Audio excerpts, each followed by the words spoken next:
gas is so expensive these days, but not with fuel-efficient vehicles from Chris Crane Hyundai in Conway, like the Tucson's loaded with technology, and there's even a hybrid model. Like it was Stop in playing color. the gas pump lottery with new Hyundai back hybrids in. with up to 50 miles per gallon. Or get 0% financing for up to 60 months on new 2026 Tucsons and new 2026 Elantras. Start at just $22,995 at Chris Crane Hyundai on Museum Road in Conway and online at chriscranehyundai.com.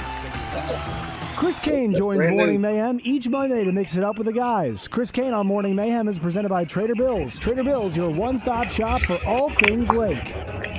Good things come in mini packages at Southland Casino Hotel this May and June. Join us for cruising in the summer. Saturdays from 7 to 11 p.m. 450 winners share over $400,000 in free play and prizes. One free daily entry, 500 points earns one more. Grand prize winners on May 30th and June 27th win a share of $10,000 free play or a 2026 Mini Cooper convertible. Cruise into summer at Southland Casino Hotel. Must be 21 or older. Play responsibly. For help quitting, call 800-522-4700. Arkansas Municipal Equipment in Poland, founded over a decade ago by Daniel and Vanessa Ellison. It's been They open lease and sell since trucks, truss carts, roll-off dumpsters, and street sweepers. Proud to be Arkansas's only authorized dealer for New Way refuse trucks and Timco street sweepers. Your authorized dealer for Galfab roll-off and hook lift trucks. You can get parts and service for all makes and models, with technicians traveling the state to take But yeah, that little button right there.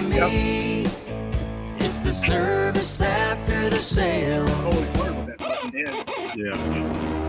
I mean, Live from the TruService Credit Union Studios, this is Out of Bounds with Wes Moore and Joe Franklin on 103.7 The Buzz. But now I'm counting this Parmesan with my accountant lips. In fact, I'm down in this. You say with my boo babe tastes like Kool-Aid for the analyst. Girl, I can buy your Westie world with my base stuff. I know that it's good. Won't you sit it on my taste buds? I get way too petty once you let me do the extras. Pull up on your block and break it down. We playing Tetris.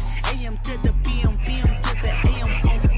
Eat up your per diem. You just gotta hate them phone. If I quit your BM, I still rock Mercedes phone. If I quit this season, I still be the greatest funk. My left stroke. All right, here we go. What's up, everybody? Wes Moore, Joe Franklin with you today, live from the Pulaski County Fair in North Little Rock. Not open yet, but they will be open here soon, 5 o'clock today. Smelling some good food right now. They're getting ready for everybody. 5 to 10 today, 5 to 11 on Friday. Today's Wednesday, though, so it's 5 to 10 the next 2 days. Friday, it's 5 to 11. Saturday, noon to 11. And Sunday, 12 to 9. So come on out, see the Pulaski County Fair. Check it out. Get some good food, have some rides, very affordable. The prices have makes it nice for everybody. Gate admission is $10. Kids and 10 and under free. Kids love it too. They look forward to it. We've already had a kid come by wanting to go in, but they open at 5 o'clock today. Yeah, there have been several. I was here with Justin for a little bit. People stopped by trying to get in, but not. Somebody's going to come up and try to buy tickets from us. Oh yeah, absolutely. I know that's happening. And it's been nice. We are right behind Dickie Stevens Park, towards the outfield where they had a lot of the kids stuff set up. We're right across the street from the center field of Dickie Stevens. Of course, the hotel, the Wyndham Hotel right there. Already had a couple people drive by, honk, and yell at us. Ready to hear some sports talk, ready to hear some Razorback baseball. That was good to hear. 4:30 today is your first pitch, and it looks like, where's some wood? Knock on wood that we're going to start at 4:30 today. First game was a run rule, so they got off to an early start for game 2. It was scheduled, air quotes, to start at 1 o'clock. Well, they started before 1 o'clock, so hopefully it's a 4:30 start, maybe earlier for Arkansas. Maybe this game is another run rule, and we can get it going. I know I was on social media last night, and the LSU fans were kind of disappointed that the game before them never got to that run rule because they were hoping to get started before 10 o'clock at night. I think they finally got started around 9:30. It was a late night for that last game. That's why you don't want to play in that last game. Yeah, you have to play what the schedule is, though. And the baseball teams, they understand that. Players, coaches, fans, it is a different story. They would like to change it if they could. Good interview with Steele Leaves coming up at 2:30 today. We're going to play that. I had to come up to the station and record it earlier this morning because, obviously, they're at the field getting ready to play. But I thought Steele provided some good insight about their mindset coming into the SEC tournament and some of the things that they want to do. One of the things, and I just talked about it, Steele has never won a game at the SEC tournament. Well, he's only a sophomore, and last year they lost their first game. Yeah. He said there are some juniors on this team. They've never won an SEC tournament game because their freshman year, that was back when it was a double elimination, Arkansas lost 2 games. In fact, Arkansas the year before that, they won a couple of games, but they lost their last game, so they are on a 4-game losing streak at the SEC tournament. Okay, so I guess it had to be the year before that they won it. They won it. Correct. 1 year. Yeah, I guess that would have been. And it didn't seem like it was that long ago. Yeah, well, you think about it. They haven't won a game at the SEC tournament in 3 years. Wow. I mean, we're talking about Arkansas and all the success Arkansas's had. You know, the streak of 18 SEC wins for 10 years in a row. That ended this year with 17 wins. But this is a team that's had a lot of success, but not at the SEC tournament here recently. And this team wants to change that and be able to stick around a little bit longer at the SEC tournament. Steele also I'm not going to steal the thunder. You're going to have to hear the interview at 2:30 today. They're playing for another reason. There's another reason they want to win this game today. Okay. So we'll get to that. 2:30 today. Also coming up, Stephen Davis, the voice of the Travelers, at 1:30. They've got a double header. And I don't think he knew where we were going to. I told him we're at the fair. I don't know if he knew how close we were. Oh, yeah. He's a walking distance. He's there. He could be inside the press box or the radio booth and be able to see us. We could wave to each other. Oh, yeah. He could absolutely see us. So Stephen is either going to call in or come over here at 1:30 to talk about the Travs. Well, there's no reason to call. It's right there. We could easily go to him. It's right there. Acree could do that. He'd pick up all the equipment and take it over there. I'm not one of those. Well, once it's set, we're here. We're not going anywhere. At 2:10, Kevin Bohannon, he's going to slide for us so that Stephen can get on a little earlier. They're starting today because of a doubleheader at 4:30. So that's why, he's getting ready for the game. Same with Phil. He's getting ready for his game. Left him alone today. We'll talk about the SEC tournament and have some sound from Dave Van Horn. Thanks to our friends at Bet Saracen for sponsoring the SEC tournament for us. But we'll talk high school baseball also with Cabo. The high school baseball state tournament begins tomorrow morning at Majestic Park in Hot Springs. We have games, 2 games Thursday, 2 games Friday, 2 games on Saturday. That's just baseball. You got softball going on also at Majestic Park, and then you have the soccer championships at Lakeside High School. So Hot Springs will be hosting the spring sports finals Thursday, Friday, Saturday. I'm actually going to be down there Thursday and Friday and do the show down there. I'm doing the early games, the 10 o'clock in the morning games for Arkansas TV. Cabo and I will be on the call tomorrow for the very first game of the state championship. So I'm excited about that, ready to watch some good baseball. And Cabo will preview the big storylines for us. And there are a lot of big storylines for this year's state championship. We talked a little bit about it yesterday with Bobby Swafford.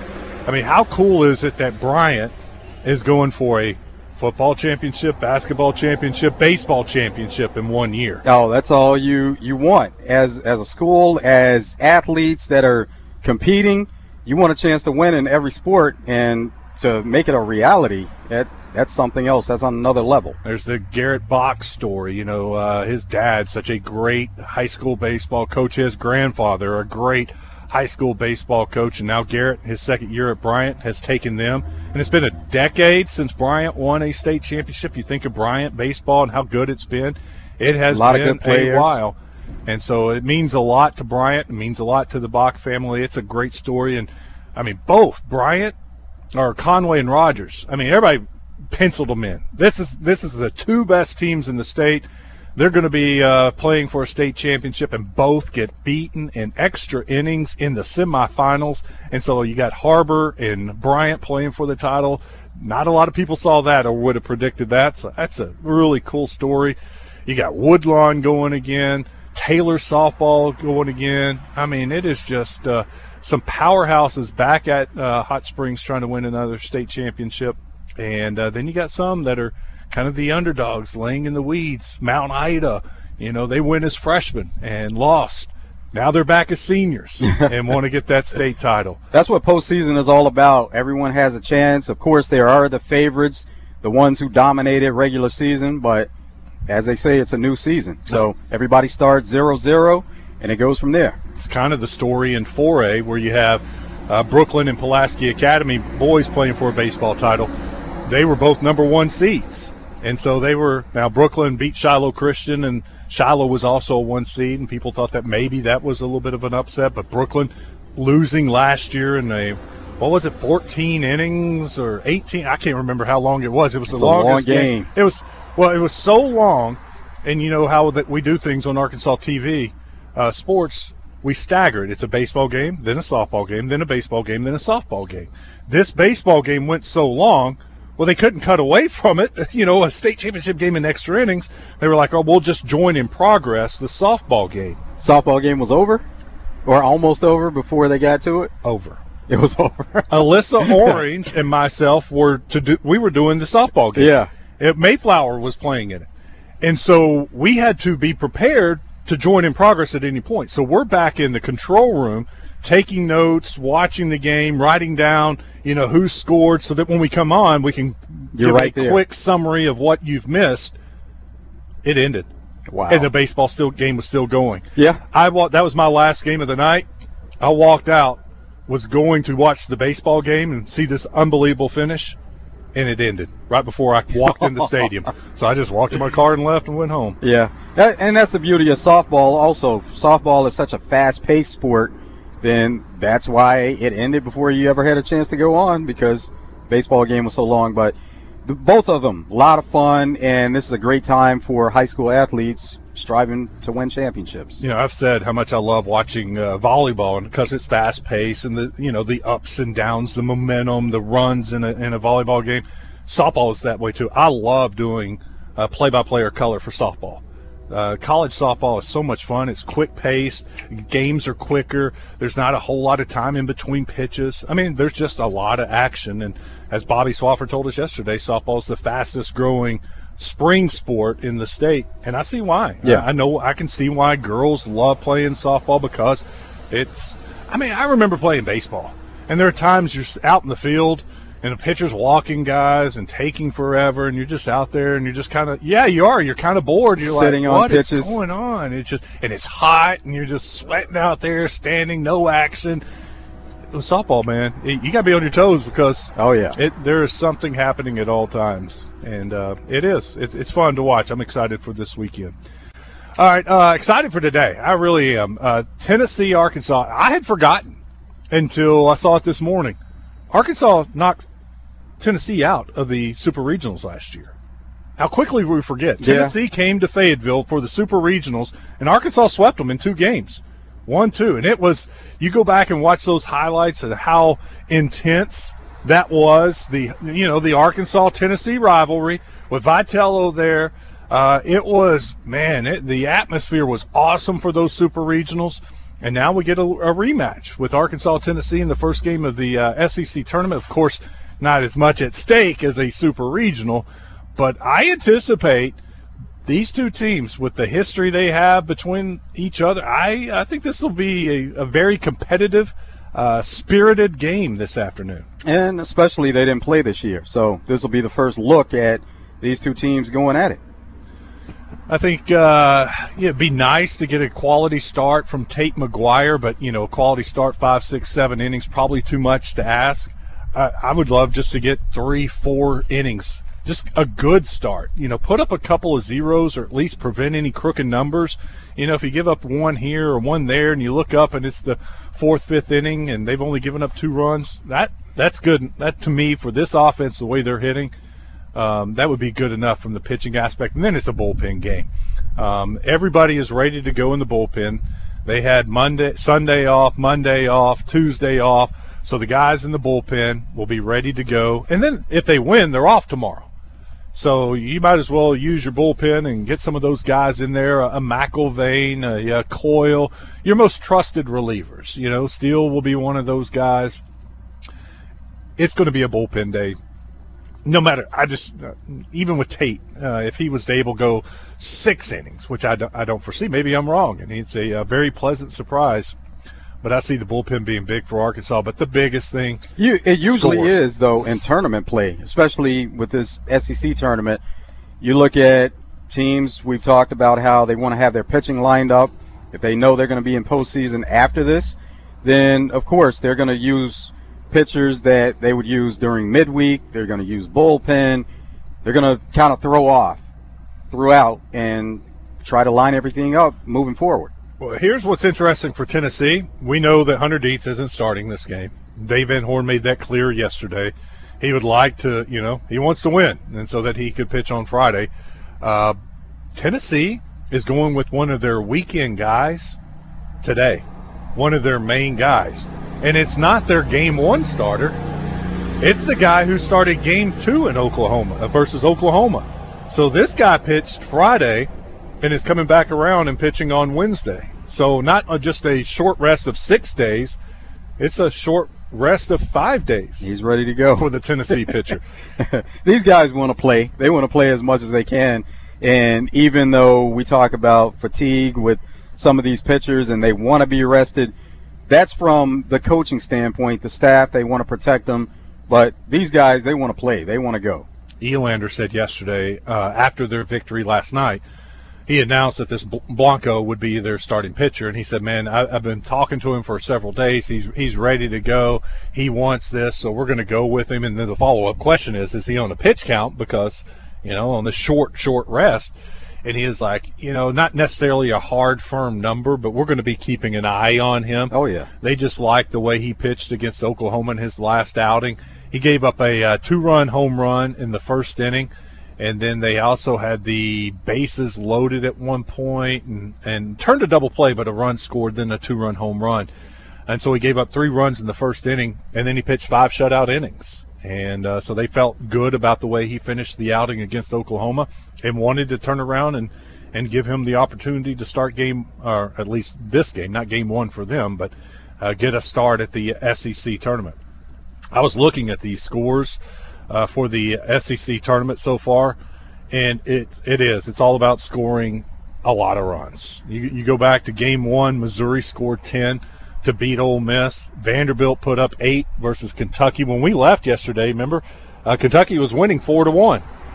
Vanderbilt scored 4 runs in an inning to make it 5-4, hit a 2-run home run, added a shot, so Vandy put up 8. Tennessee scored 11. And the lowest scoring game so far in the SEC tournament was late last night. LSU beat Oklahoma 6-2. So 6 runs so far is the fewest runs scored in a game, in a victory. Yeah. Earlier today, your first game of the day, Mississippi State run rules Missouri 12-2. So Missouri's season comes to an end. Mississippi State put up 8 runs in the 6th inning to get that run rule victory. And already underway, they are in the 3rd inning. Florida leads Vanderbilt 2-0. So you are caught up to date. But if Arkansas can go and score like they did against Kentucky and how they did against Oklahoma, I think they should come away and get a victory against Tennessee today. Go put up at least 8 runs and turn it over to your bullpen and finish it up, because you do. You've got a rest. It's not going to be like a bullpen on Saturday where you got some guys pitching for a second time already and maybe not as effective as they were the first time out. You've got a rested bullpen, so go ahead and use them. And with the day off tomorrow, they can bounce back and be ready to go on Friday too. So I expect Van Horn to use a lot of his bullets today to do whatever it takes to win game 1 for Arkansas against Tennessee. All right, real quick. Middleton Heat and Air text line. 870 says I should have been a catcher. That way I'd have stayed busy the entire time. You know what? I played second, first, right field, and pitched. All that crouching, though. Yeah. Then the beating those catchers take. Oh, yeah. I didn't want any part of that. And we actually, growing up, we had a good catcher, and I was like, he's the dude. I don't want any part of that anyway. First base wasn't bad, especially when there was a runner on and the pitcher would throw over.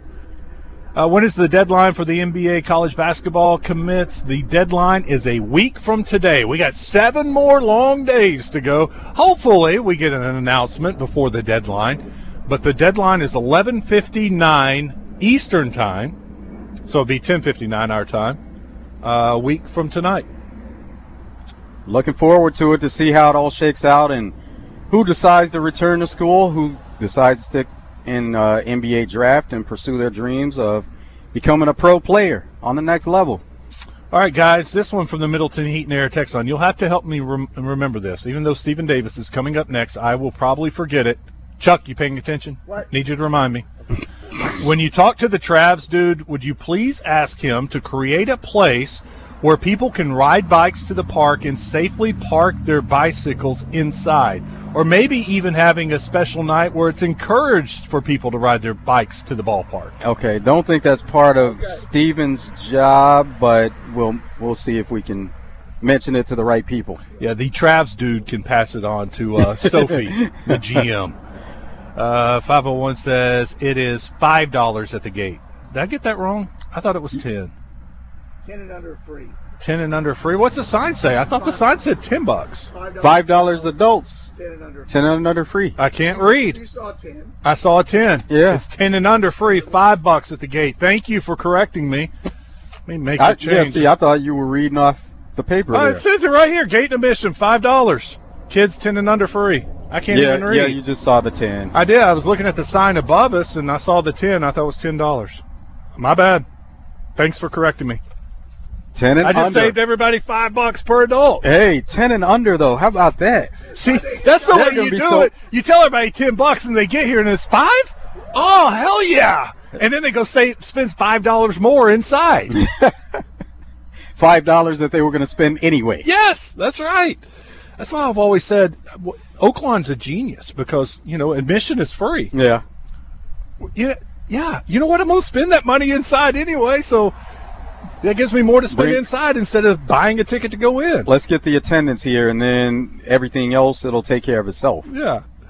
870 says, the last one, is Will Wade about to kill college basketball by himself?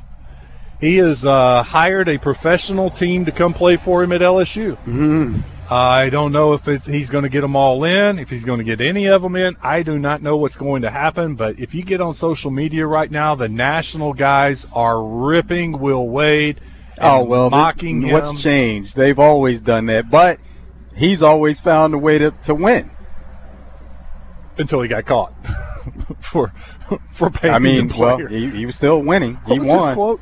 What was Will Wade's quote when you remember they had him? They did the wiretap, and there was the audio of him. He's like, "That is way too much money to be playing that trash." Yeah, trash. I can't remember the quote, but always when I think of Will Wade, I think of that wiretap and getting caught talking about paying his players and overpaying for that trash. I don't know what's going to happen. I don't like it. I mean, when you're getting a guy that's 25, 26 years old and has about 4 years of professional experience, or a guy that was in the draft last year, did not get drafted, was told he wasn't going to get drafted, then went to the G League and played all. To me, you're done. Once you keep your name in and you go unselected, you had that opportunity to take your name out and go back to college, but you said no. You're done in my book. You went and you played professional basketball. Will Wade said, "Don't hate the player, hate the game, because the game, it says that you can sign these types of players. So all he's doing is going by the rules that are in place." But you can't. Like Bediako, they ruled. He can't come back. I'm talking more recently on some of these players that we've seen a trend that they were G League players, and now they're signing with colleges. They committed, and they're in line to play this upcoming season. And I'll be honest with you, I don't like the whole, and I get it with the argument with the European player. They didn't have the same circumstances as American players, and that's why they can play in their professional league over there and then come over here. You know what, though? But I think there needs to be an age limit. That's always been the case, even NBA-wise, because players from overseas, they can go pro at 18. Yep. For American-born players, they have to be at least 19 or a year removed from high school. Yep. And so it's always been that way, and that's something that seems to be unfair. because how can they be 18 and then here where the game is played, why do you have to be 19? Yep. No, I agree. I think the rules suck. I think they need to have about a month where they all sit down together and fix the rules and figure out how we're going to do college basketball. Because right now it's a mockery. I think, I'm fine. Like a European guy, if he wants to come over and he's under 22 and he's only been playing 2 or 3 years, then he can come and play college for that year or two. So that the new rule, 5 years, 5 seasons. Oh yeah, he's going to get 5. Well, okay, then you can have 5. So he's going to be 27. But if you come over here at 22 and play 5 years, and he's 27 playing college. No, you get 5 years after you're done in Europe too. Yeah. And if you play 3 years of European ball, that's 3 years of your college ball. You can come over here and play 2 years. Something's got to be done. All right, we got to go. That's one thing that has to be done. Stephen Davis is going to join us next. We'll talk a little Travs baseball. Just getting started. We are live at the Pulaski County Fair. Come on by, honk your horn, and say hello. Or you can get out of the car and say hello and shake our hand. Yeah, absolutely. But the fair doesn't open until 5 o'clock tonight. The lines will be long. It's going to be a big year at the fair. No, it already is, but it's going to be a huge weekend. Stick around. Stephen Davis next. It's Out of Bounds.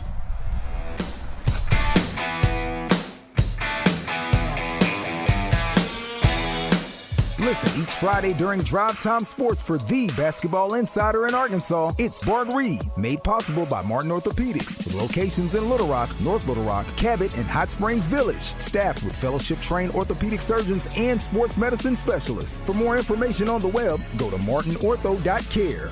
Chris Kane joins Morning Mayhem each Monday to mix it up with the guys. Chris Kane on Morning Mayhem is presented by Trader Bills. Trader Bills, your one-stop shop for all things Lake.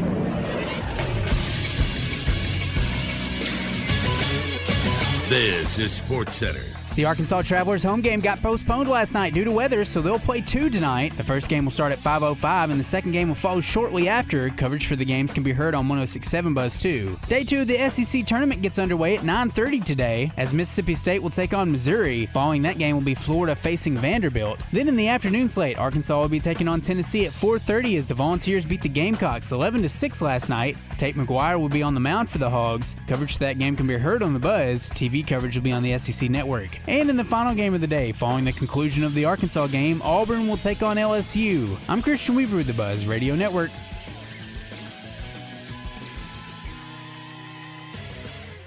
At Bale Chevrolet, we believe you can learn a lot standing on a car lot for over 100 years. People don't want a sales pitch. They want somebody to shoot them straight. That's what we try to do every day with a team who knows how to listen. We've got new Chevys and pre-owned vehicles coming in every day. We work hard to have exactly what you've been looking for at the price you need. Save now, on the lot or online, on Chenal Parkway, or shop at BaleChevrolet.com. Together, let's drive. Take it from Arkansas greats, Joe Klein and Pat Bradley. The big national sports apps are now in Arkansas, taking over Oaklawn and Bentley, which are no longer local. Making Bet Saracen the only real local app.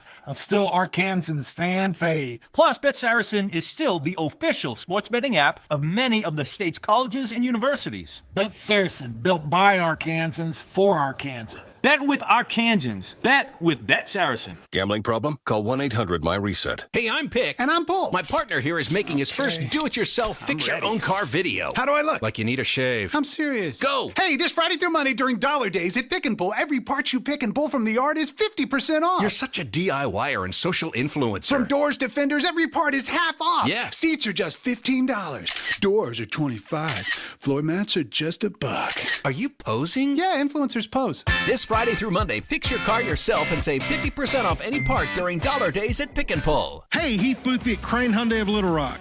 With gas being high right now, Hyundai has 6 models under $30,000, all with exceptional fuel economy, gas mileage ranging between 40 and 50 miles to the gallon. Plus, we have up to $4,000 off brand new 2026 Hyundai Palisades, the nicest, sleekest new SUV on the market. Come see me and my team at Crane Hyundai of Little Rock. Visit us online at cranehyundaioflittlerock.com. Out of Bounds on 103.7 The Buzz. Live from the TruService Credit Union studios. TruService Credit Union, your headquarters for auto loans. With TruService, no payments for 60 days and rates starting as low as 3.99 APR on new, used, or refinance your current auto loan. TruService.net for pre-approval. Your auto loan experts. Wherever you are, whoever you are, wherever you are, whoever you are, wherever you are, whoever you are. Hey, hey, I told you, riding with my top down and my jury on. Hey, I'm just getting my hood on. I'm just doing my thing. I'm just doing my thing. Hey, hey, hey, hey. I said I'm riding with my top down and my jury on. Come on, hey, I'm just getting my hood on. I'm in the hood bouncing, spray like a fountain, money like a mountain. Tell me why you pouting. I know why you pouting, cause we getting paid. But hey, tell me. All right, welcome back. Wes Moore, Joe Franklin, Out of Bounds, live at the Pulaski County Fair. Got Stephen Davis joining us here in just a few seconds. Let's go to JK real quick. JK, welcome into Out of Bounds. What's up, man? How you doing? How y'all guys doing? I'm just gonna make it real quick. I know a lot of Razorback when it comes to. I got two things. The first thing is I know a lot of, including myself, a lot of Razorback fans get fooled being good in baseball every year. Some think that when we go 55-10, it's the end of the world. And and yes, we should have won some games that we lost this year. It's not been there. It's been spotty. Pitching has been spotty. But who knows? They can go on a run. I mean, it's not over, but are they better, worse? They better sometimes, yes. But this year it just seems like they haven't got it to make that run like they always can. And the second thing I've got on retention, it's been leaked that Thomas has a 2-year a guaranteed contract. If this is the case, what would our plans be to back him up? Because we don't really have right now a backup guard. Do you move J.J. Anders over to fill a guard spot? Because to me, the steal of the class was Torre. I think he's going to be great. But, and I know Headlot or whatever his name is, are they waiting on his waiver still? Or if he doesn't get the waiver, do we go international? But the key is Thomas. I think Richmond comes back because, yes, he has heart. Yes, he's a hustle man. He's a slasher. He can do lots of things, but outside shooting is not his forte, and I think that's what came back bad. But my question is, if Thomas leaves, where do we go from there? Thank you, guys. Okay. Yeah, Jake, I would say Wilkinson's the guy. That's why they signed him as backup, just in case Malik Thomas goes to the NBA. You watch his game, and he scored at Cal. He scored at Georgia. He is a scorer. In 2 years of college basketball, Wilkinson has proven no matter where he's been, he knows how to fill it up. And so if Malik Thomas is gone, all they're doing is sliding Wilkinson in. He's going to be their primary scoring threat. To me, he would be option number one next year for Arkansas. Of course, Jordan Smith's going to get some of his. J.J. Abdu-Torre, Billy Richmond's going to get his. You hope with an improvement he can step up his scoring. I mean, we saw it down the stretch. He was putting up 20 a game. And but no, Wilkinson's the answer right there. They have it covered. And Hanlockton is still. That's what they're waiting on him, trying to get his waiver approved. Yeah, they have it covered, and if they get both guys, it's a bonus. Stephen Davis joins us, voice of the Arkansas Travelers. Stephen, are you? Where are you right now? Where am I right now? Headed back to the ballpark. Oh, okay. I was going to say, if you were in your radio booth, you could look out your radio booth and probably see us across the street out in center field at the fair. We're at the opening gate of the fair, and I can see the booth, and I was going to wave to you. I can see the opening gate to the fair. I always enjoy this weekend when we're home because you can get so much more action, especially, you can't see it from down in the seating bowl at the ballpark, but when you're sitting up top where I am, you can see everything going on, and I get distracted by the Ferris wheel, too. So I've already taken a picture of the Ferris wheel. It is very prominent. All right, let's talk about the Travs doubleheader today, and no game yesterday because of all that rain, so let's play two.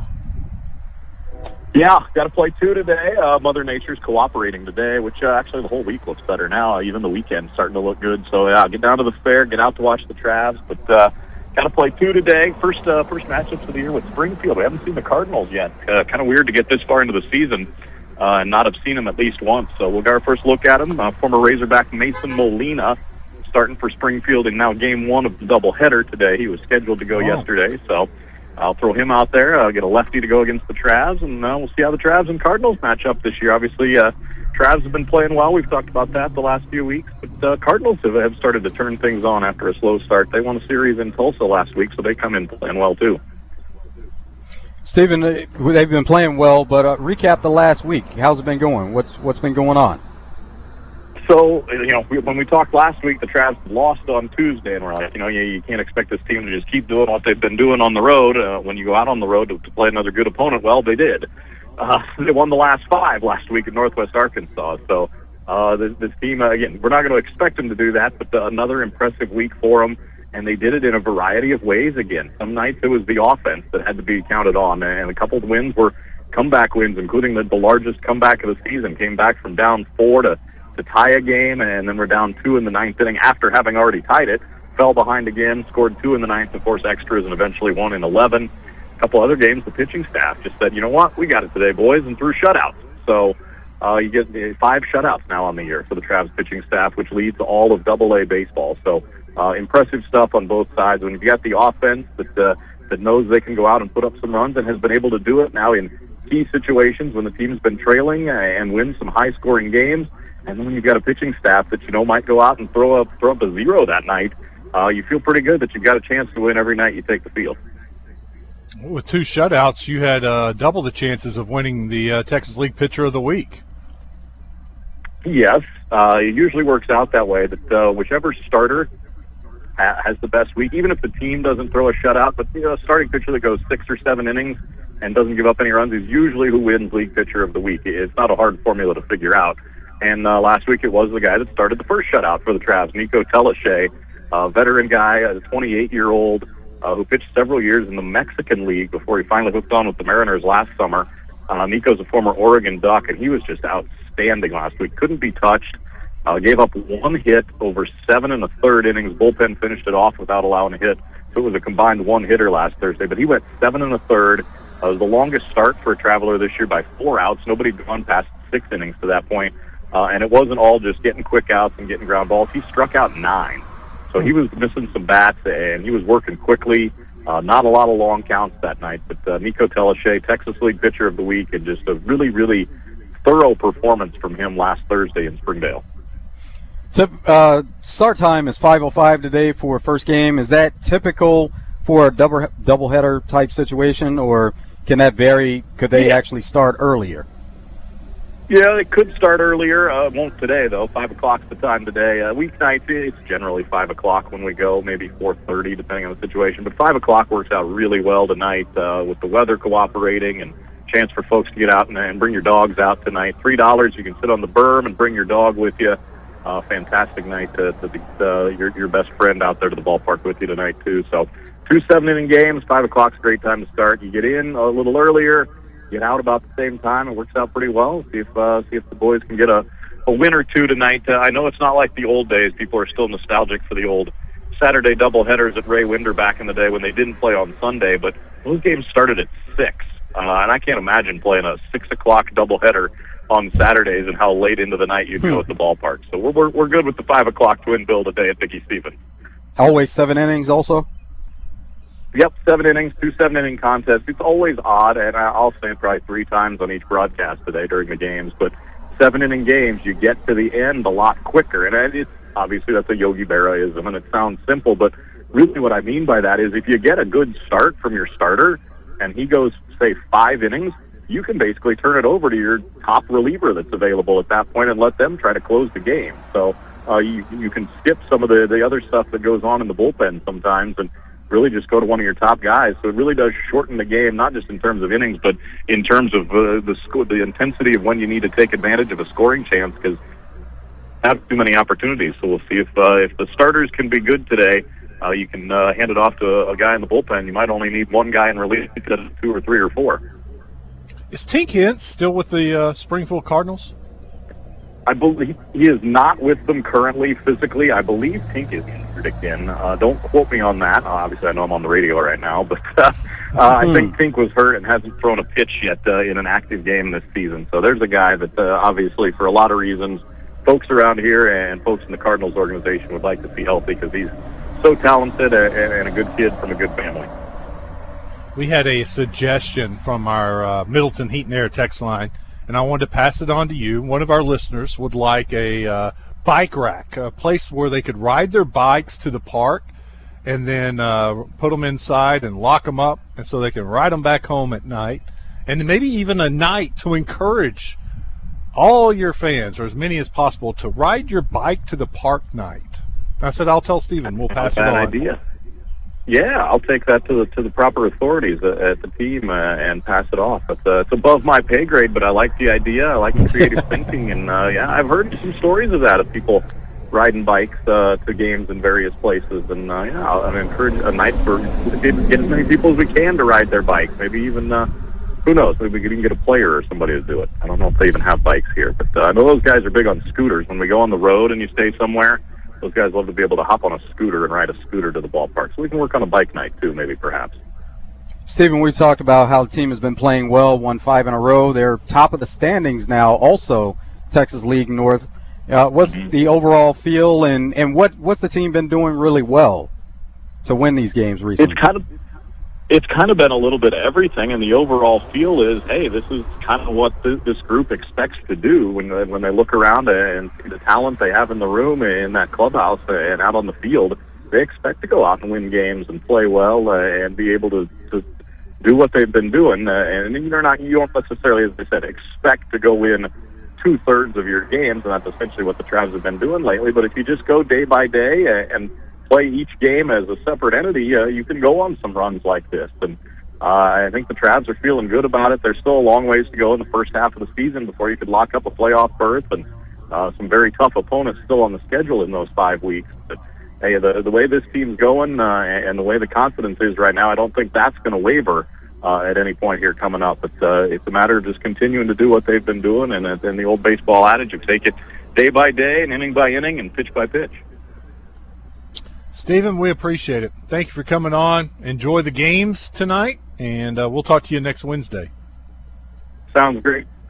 I'll at you as soon as I get up to the broadcast booth, and I see you down there at the fair. And hopefully a lot of folks can come out, if not today, at some point this weekend, and come down to the fair and come check out a game. We've got the Travs at home all week, nothing but night games this week, and fireworks after each game, Friday, Saturday, and Sunday night as well. So I'm going on there with fireworks all weekend, and a Cal Raleigh bobble card giveaway on Saturday night as well.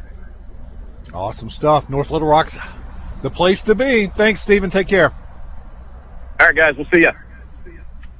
Hey, you got the fair going. What's up? You got the fair going. You got the Travs at home. North Little Rock is rocking.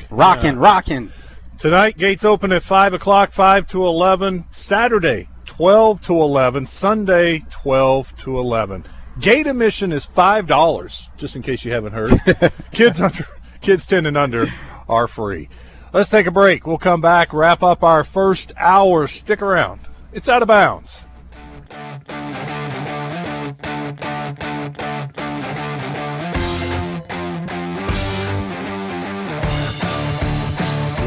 Buick GMC is ready to knock sales out of the park in May with the Pennies Playoff Sales Event. And the competition's crying foul because this month Gwatney's pricing is not factory authorized. Coming in with a heavy hitter, it's the 2026 Sierra 1500 at just 2.9% for 72 months and no payments until Labor Day. Plus, the bases are loaded with Buicks. Encore, Envista, Envision, and Enclave, all available at just 0.9%.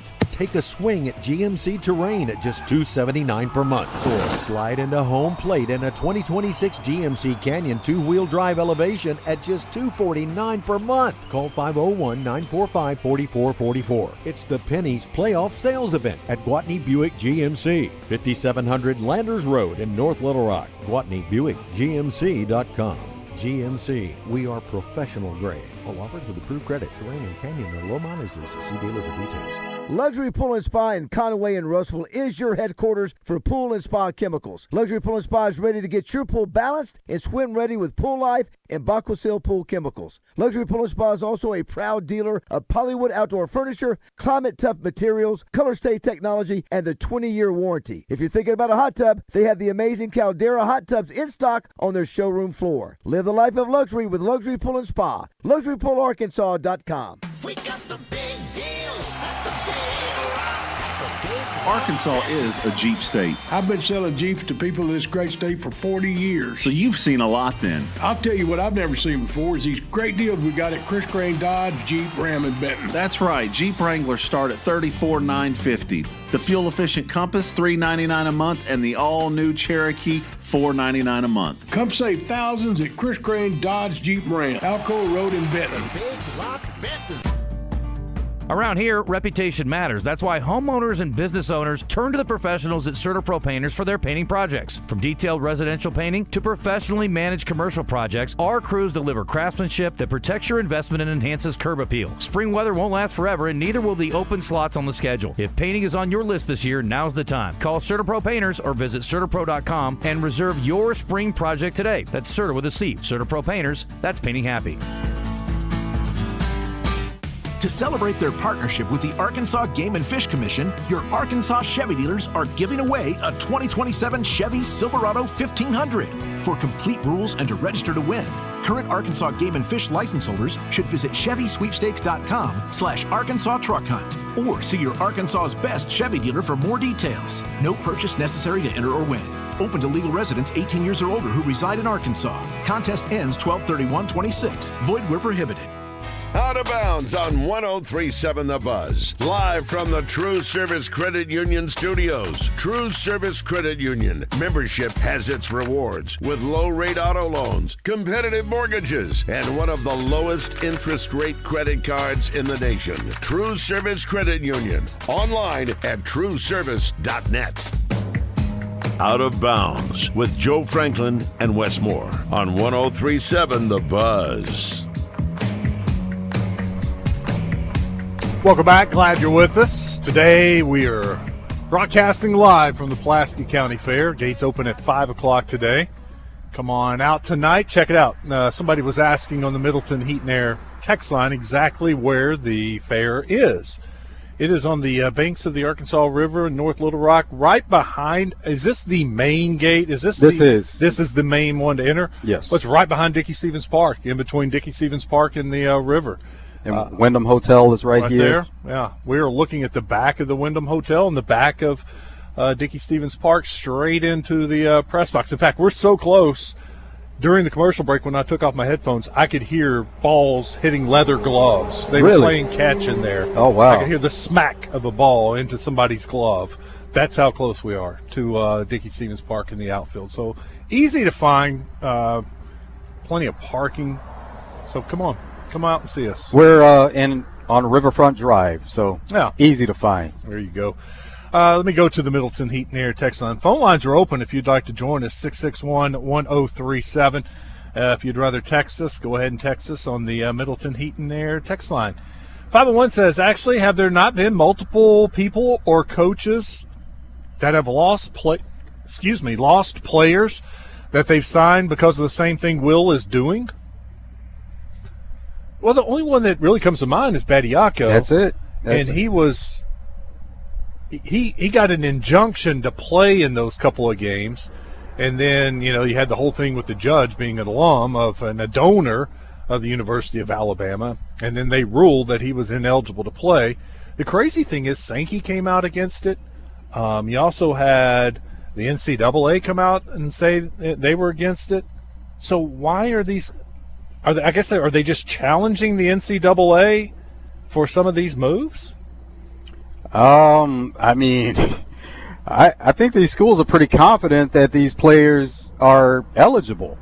And so that says to me that there's some kind of agreement in place.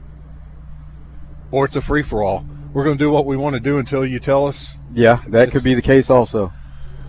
I tell you what, and I had a conversation with a friend who loves college basketball and studies it, and we were both in the same, like Bryson Warren. Love the kid. I don't get it. I don't know how he could be eligible to play college basketball.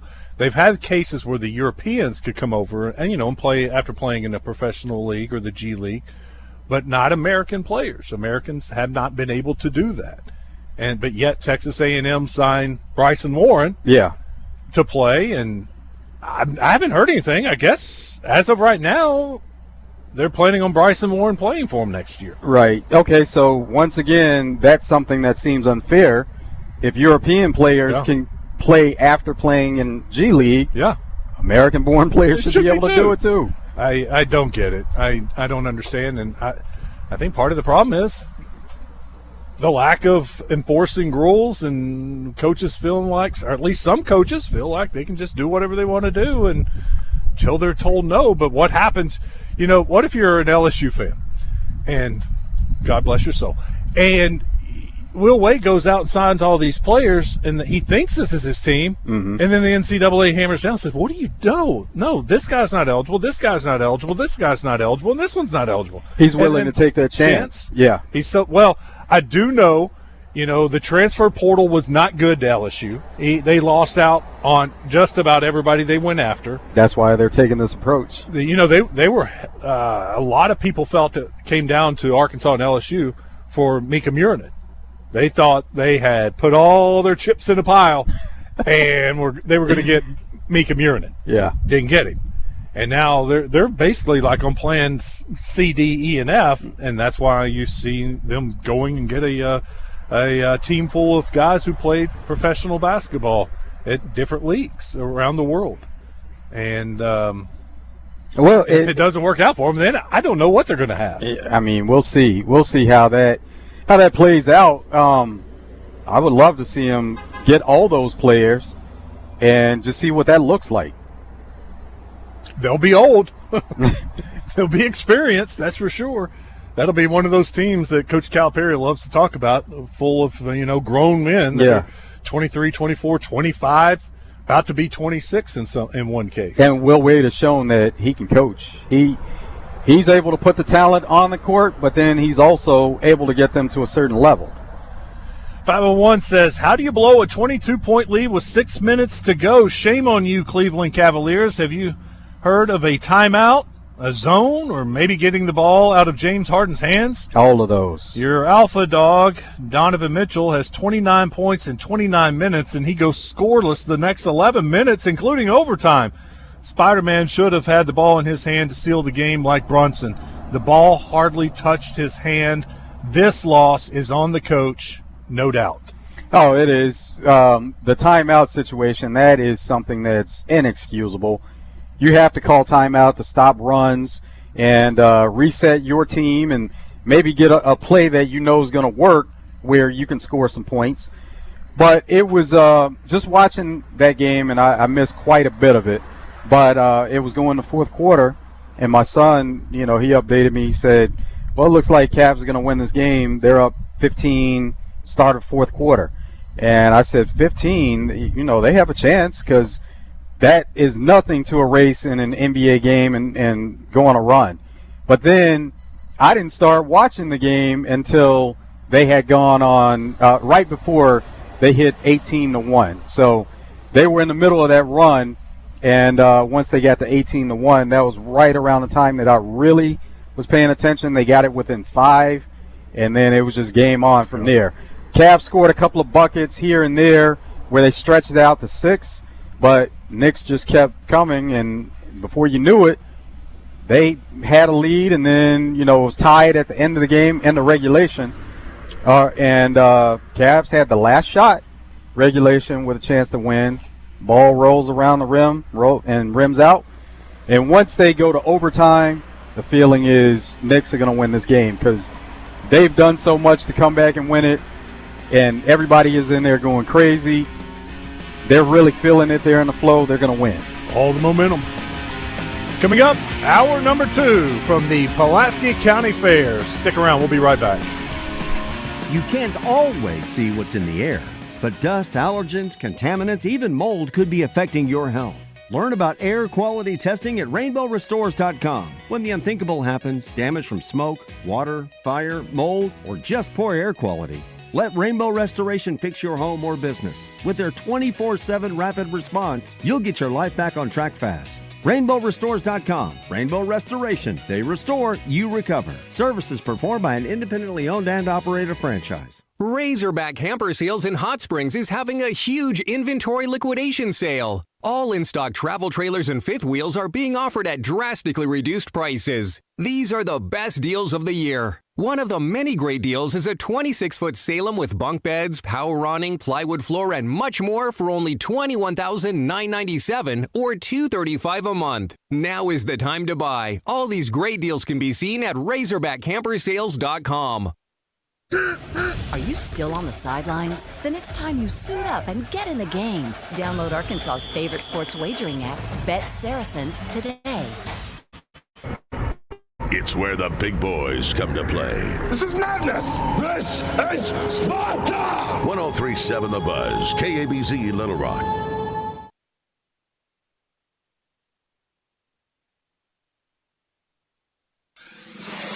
Buzz News with KARK's Gary Burton Jr. Jacksonville police are searching for a man they believe is connected to the killing of a 6-year-old boy.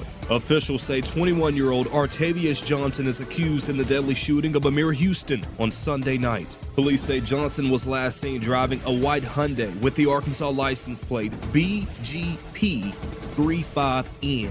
Anyone who has seen him should call the Jacksonville Police Department. In other news, new jobs are expected to be coming to North Little Rock. The European company CEP USA Incorporated celebrated the opening of a new manufacturing facility. CEP USA is investing $1 million into the new facility due to a partnership with the Little Rock Regional Chamber and Arkansas Economic Development Commission. The facility will make prefabricated electrical substations and bring 27 new jobs over the next few years. For the Buzz Radio Network, I'm KARK's Gary Burton Jr. This is Trey Schapp. Tune in each Friday morning at 5:30 right here on The Buzz as I bring you From the Shortgrass, presented by UAMS Health, Orthopedics, and Sports Medicine. If you like to hear interesting stories about the game of golf, this is for you. You can also find it wherever you get your podcasts. Weather from the Fletcher Weather Center with KARK's Pat Walker. Small rain chance today. 20% chance of a shower, mostly cloudy at a high of 79. Still a 20% chance of a rain shower tonight, down to 64. Tomorrow, up to 77 degrees, mostly cloudy and a 20% chance of a shower. But then the rain chance will go up Thursday night and into Friday. With the Buzz Radio Network, I'm meteorologist Pat Walker. Fletcher Dodge wants to buy your car. We'll buy any make or model, and we'll pay you more than anyone else. Please, turn your old car into cash at Fletcher Dodge in Sherwood. Gas is so expensive these days, but not with fuel-efficient vehicles from Chris Crane Hyundai in Conway, like the Tucson's loaded with technology, and there's even a hybrid model. Stop playing the gas pump lottery with new Hyundai hybrids with up to 50 miles per gallon, or get 0% financing for up to 60 months on new 2026 Tucsons and new 2026 Elantras. Start at just $22,995 at Chris Crane Hyundai on Museum Road in Conway and online at chriscranehyundai.com.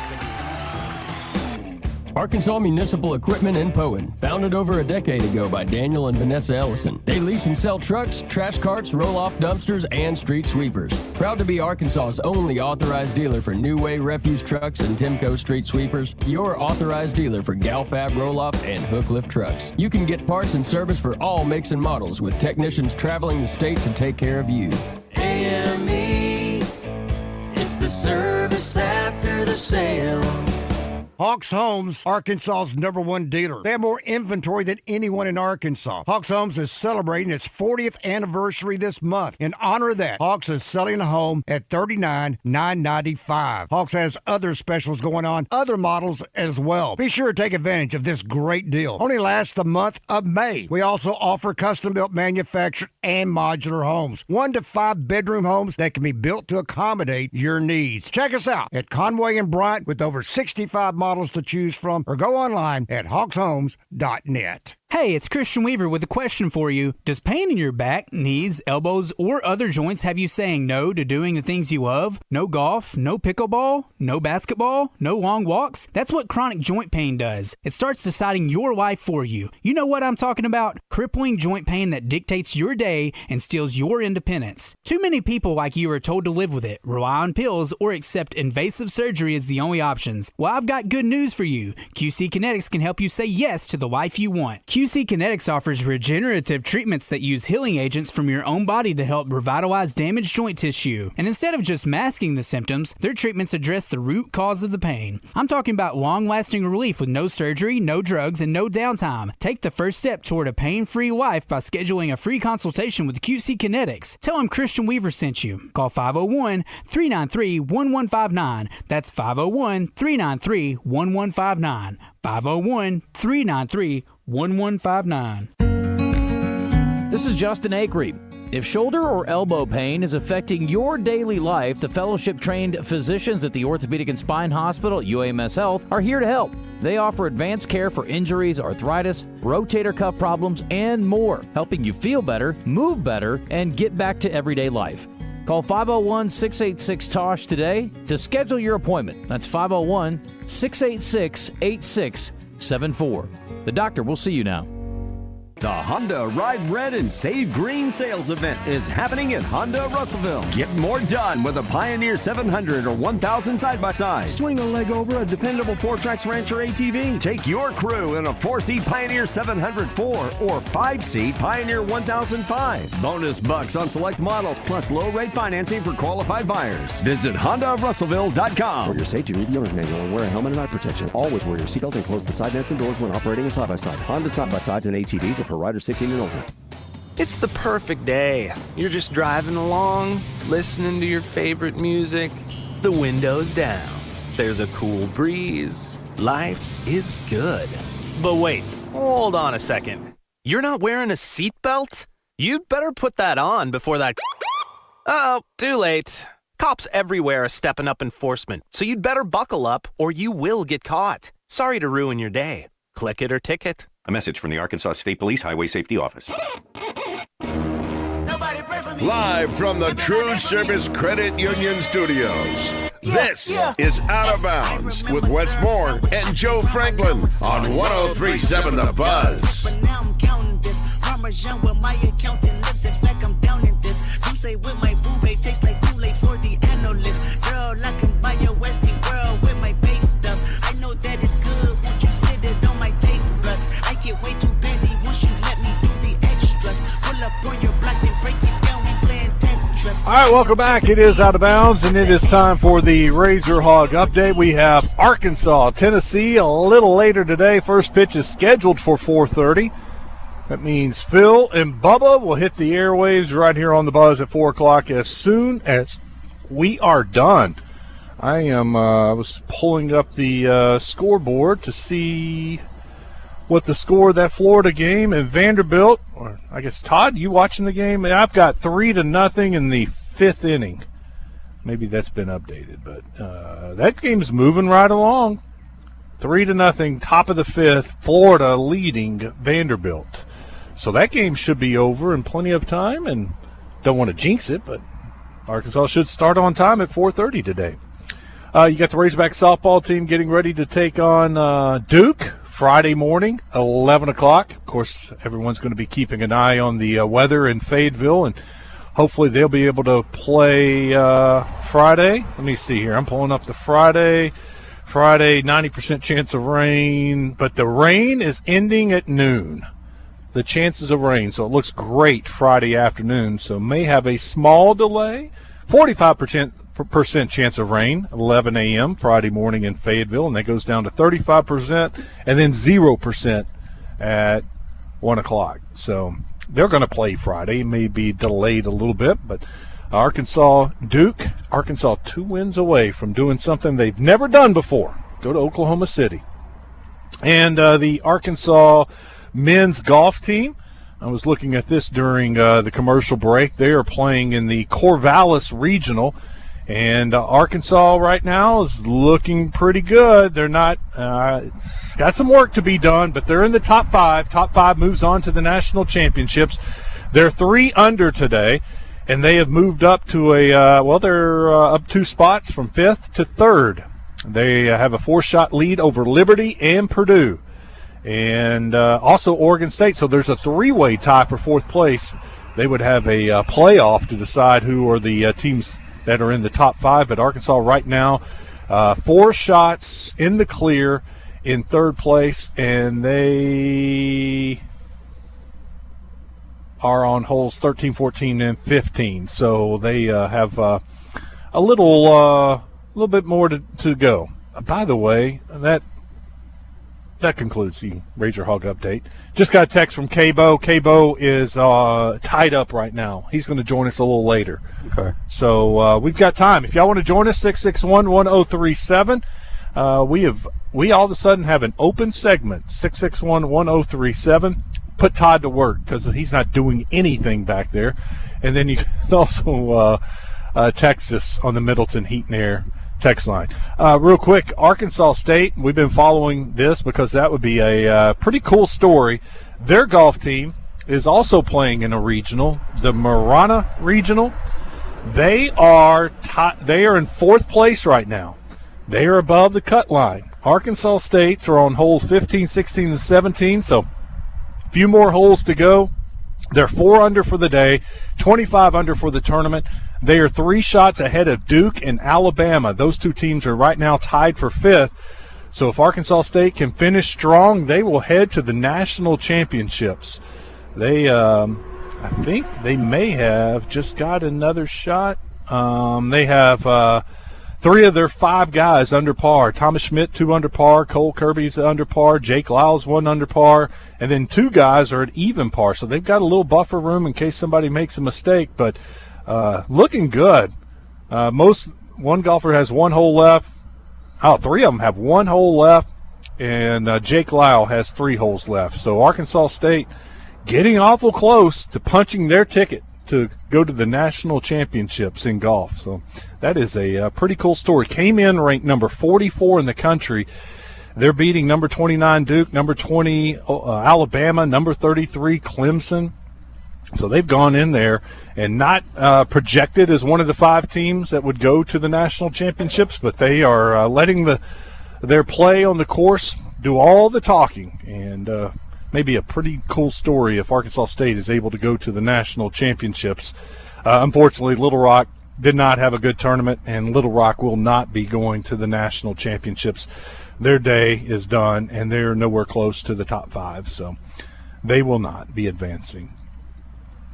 Back in Hoover right now, update, Vanderbilt has scored 3 runs in the 5th inning. They're still in the top of the 5th inning, and it's all tied at 3. So that wood I couldn't find a knock on to get this game over with, no extra innings, may come back to haunt us.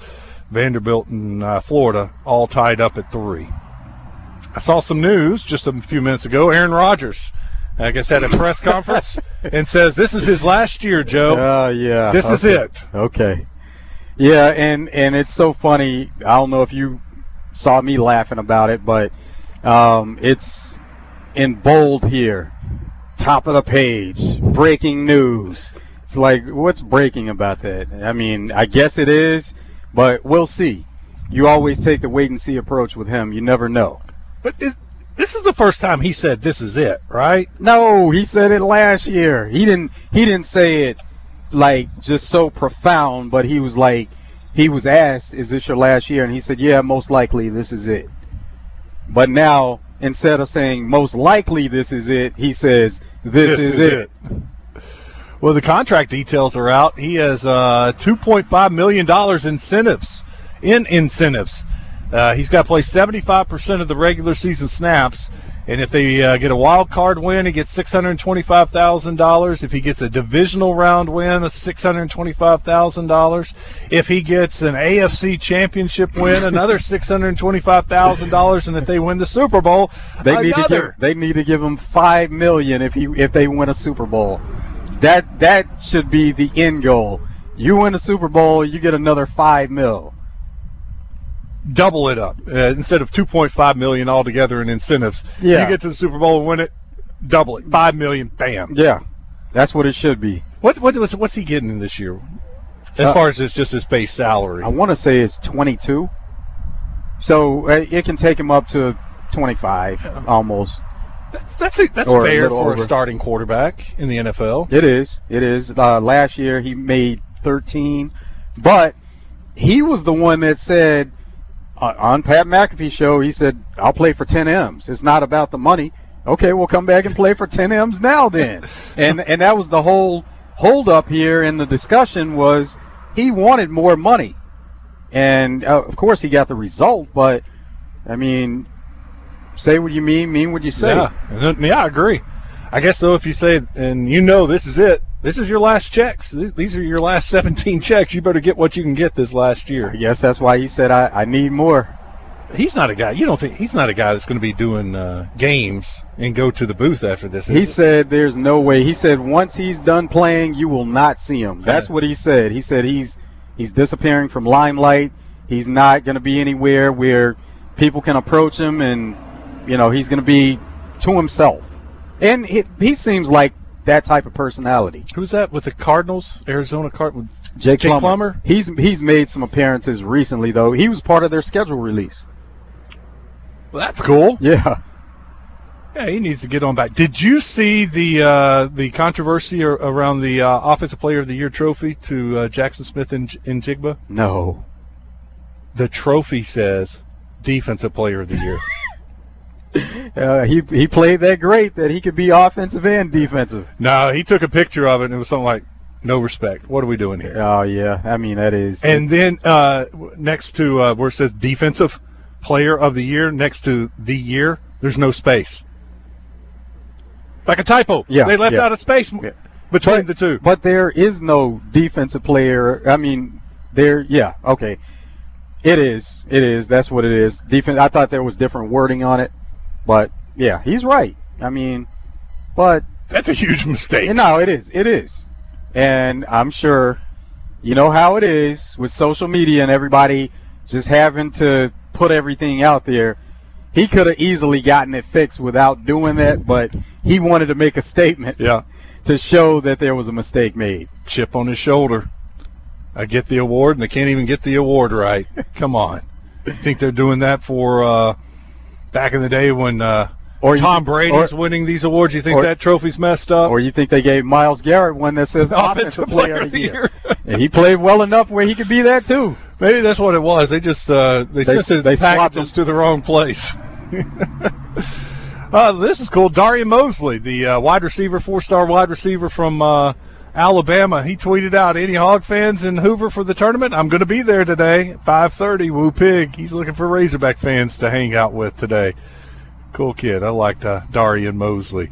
Yeah, you got a lot of NFL tweets coming out because of the OTAs going on. The Raiders, our guy Fernando Carmona, the Titans are having theirs. Of course, they had their big press conference today announcing the Super Bowl coming to their new stadium in Nashville.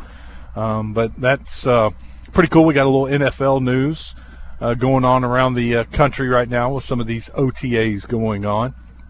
I noticed, last week you had the schedule release, and now the NFL doing what the NFL does, keeping their names or their name and their teams in the headlines. Let me check out the Middleton Heat and Air text line real quick and see what we got. All right. 501 says, Wes, have you ever thought about getting a softball player interview? If so, it should be Sailor Timmerman, the pitcher. She will be the ace next year. I'm not opposed to that, Joe. I like softball, and I know the morning show has done that at times, had a softball player. And with the success, and if they are able to win 2 games this weekend and go to Oklahoma City for the first time and just build on that success and their popularity, I'm not opposed to having a weekly segment with a NIL deal with one of the players. Oh, yeah. I think it'd be cool. That's a good idea. Thank you for texting that. What are the prices for the rides at the Pulaski County Fair? That is from the 317. Well, it was worth it to get a wristband.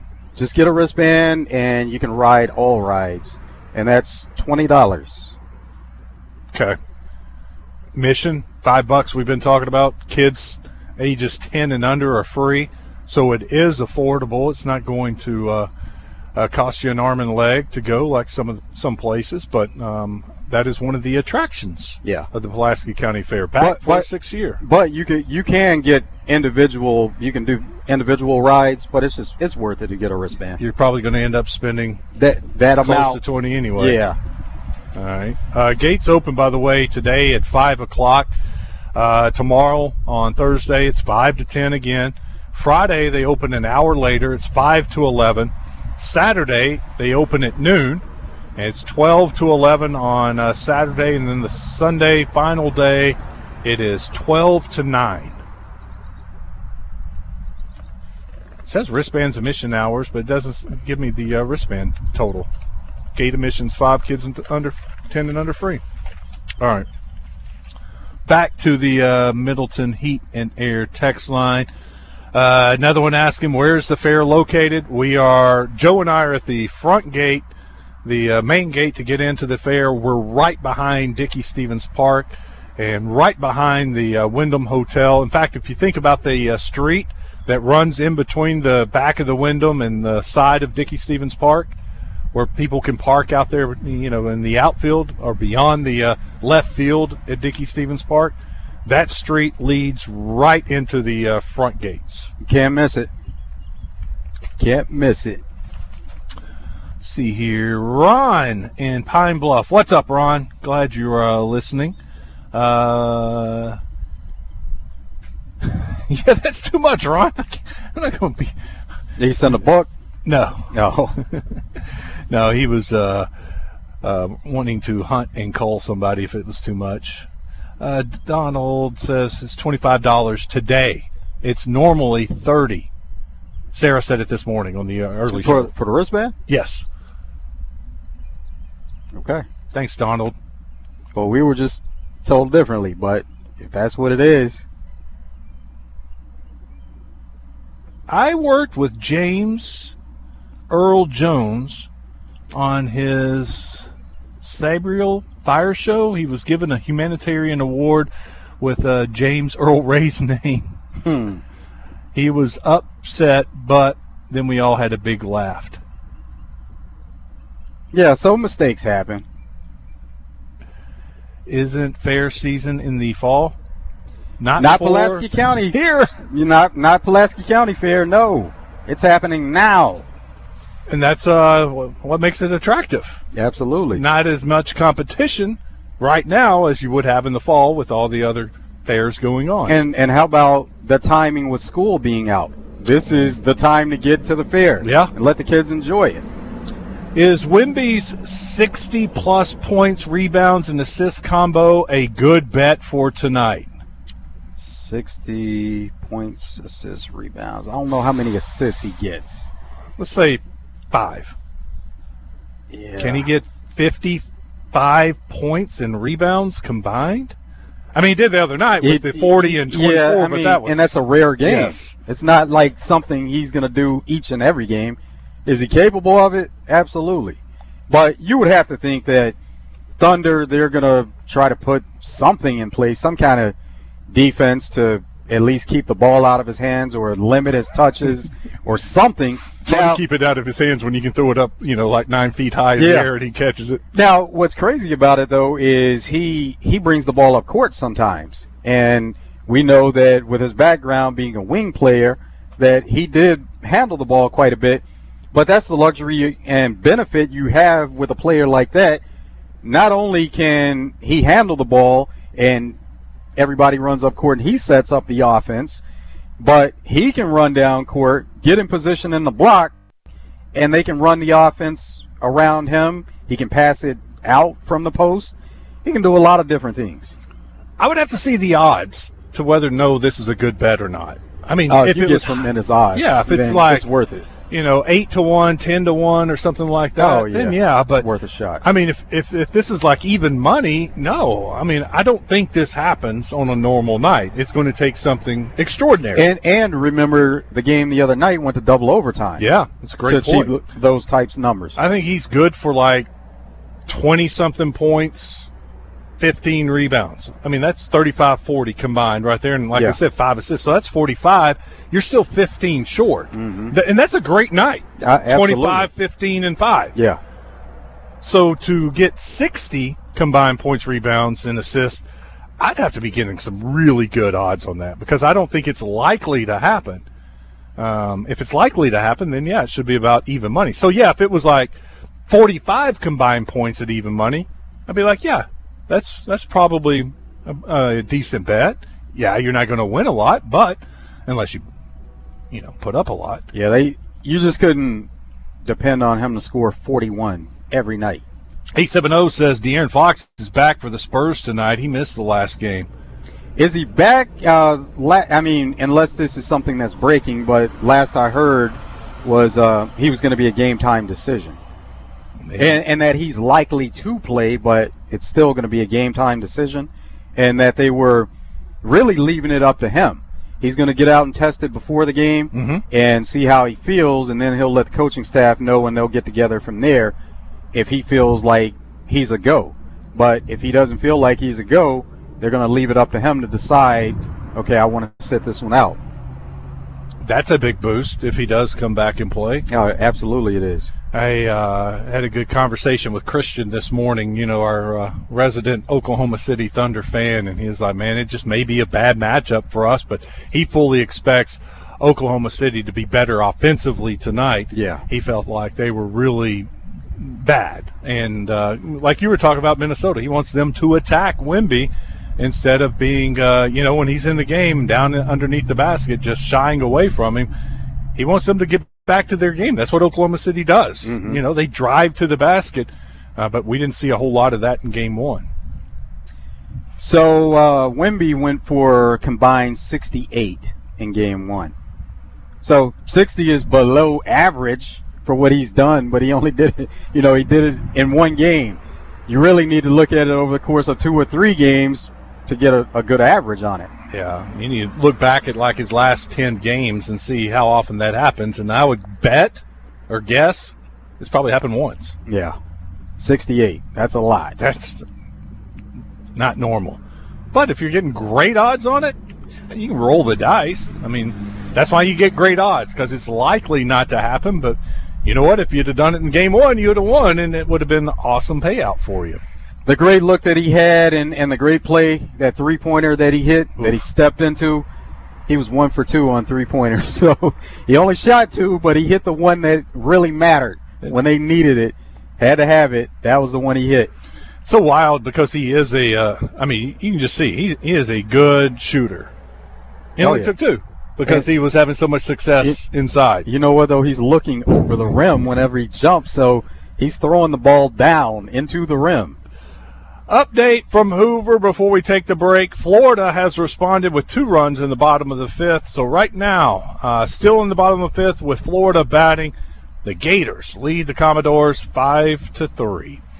We'll take a break. Speaking of Hoover, when we come back, we'll play the interview I had with Steele Eves from earlier this morning. Pretty cool interview. Talks about the Kentucky series, coming back to win that game.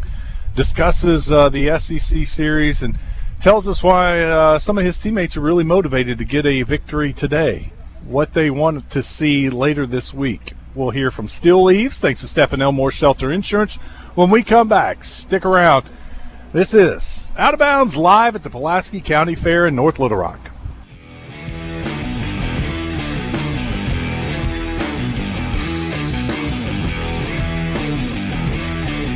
Ortho Arkansas presents Razorback infielder Cam Koschel each week when he joins Morning Mayhem this baseball season. Ortho Arkansas, orthopedic care for everyday pain and injuries.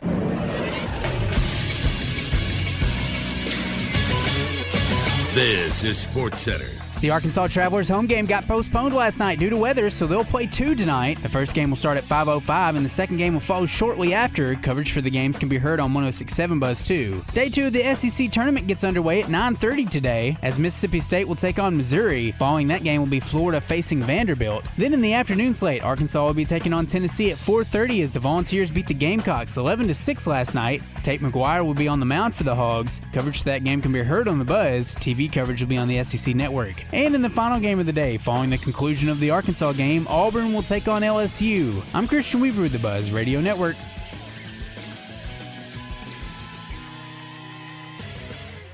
Hey, Heath Boothby here on the lot at Crane Hyundai of Little Rock off Colonel Glenn. We are rolling into summer, and that means great savings. We have Tucsons and Santa Fe's at 0% financing for up to 60 months. Hey, you want big savings and great gas mileage? We have $3,000 off all new Elantras, cars that get over 40 miles to the gallon. Come see why me and my team are Little Rock's #1 choice for sales and service here off Colonel Glenn, Crane Hyundai of Little Rock. Visit us online at cranehyundaioflittlerock.com.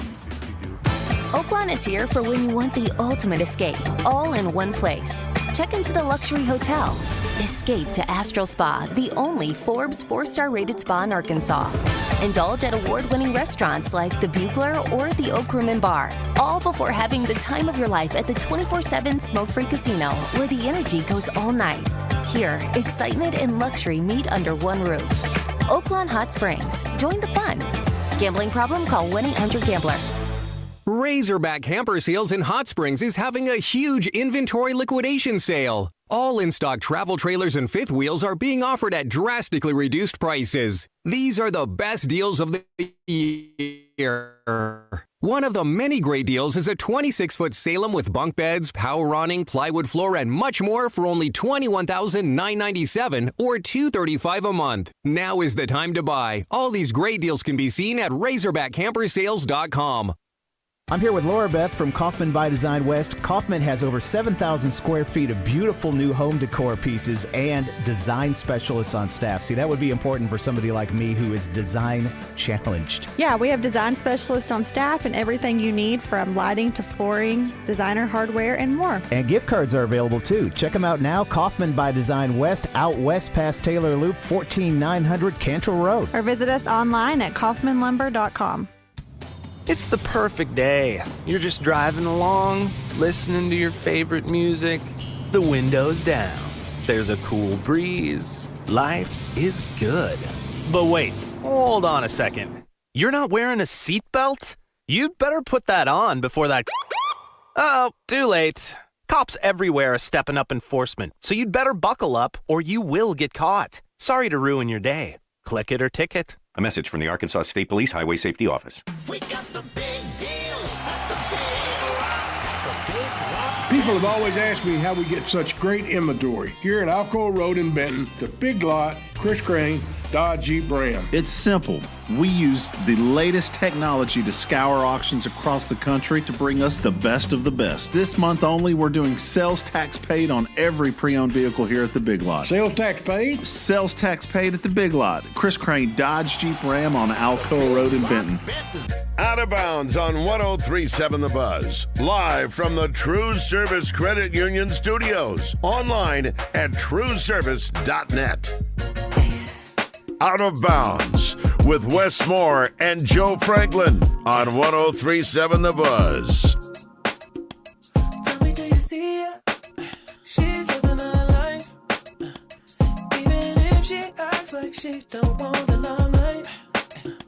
But if you knew her, she lives her life. She calls her papa. Steel Eves on Out of Bounds is brought to you by Stephen Elmore with Shelter Insurance.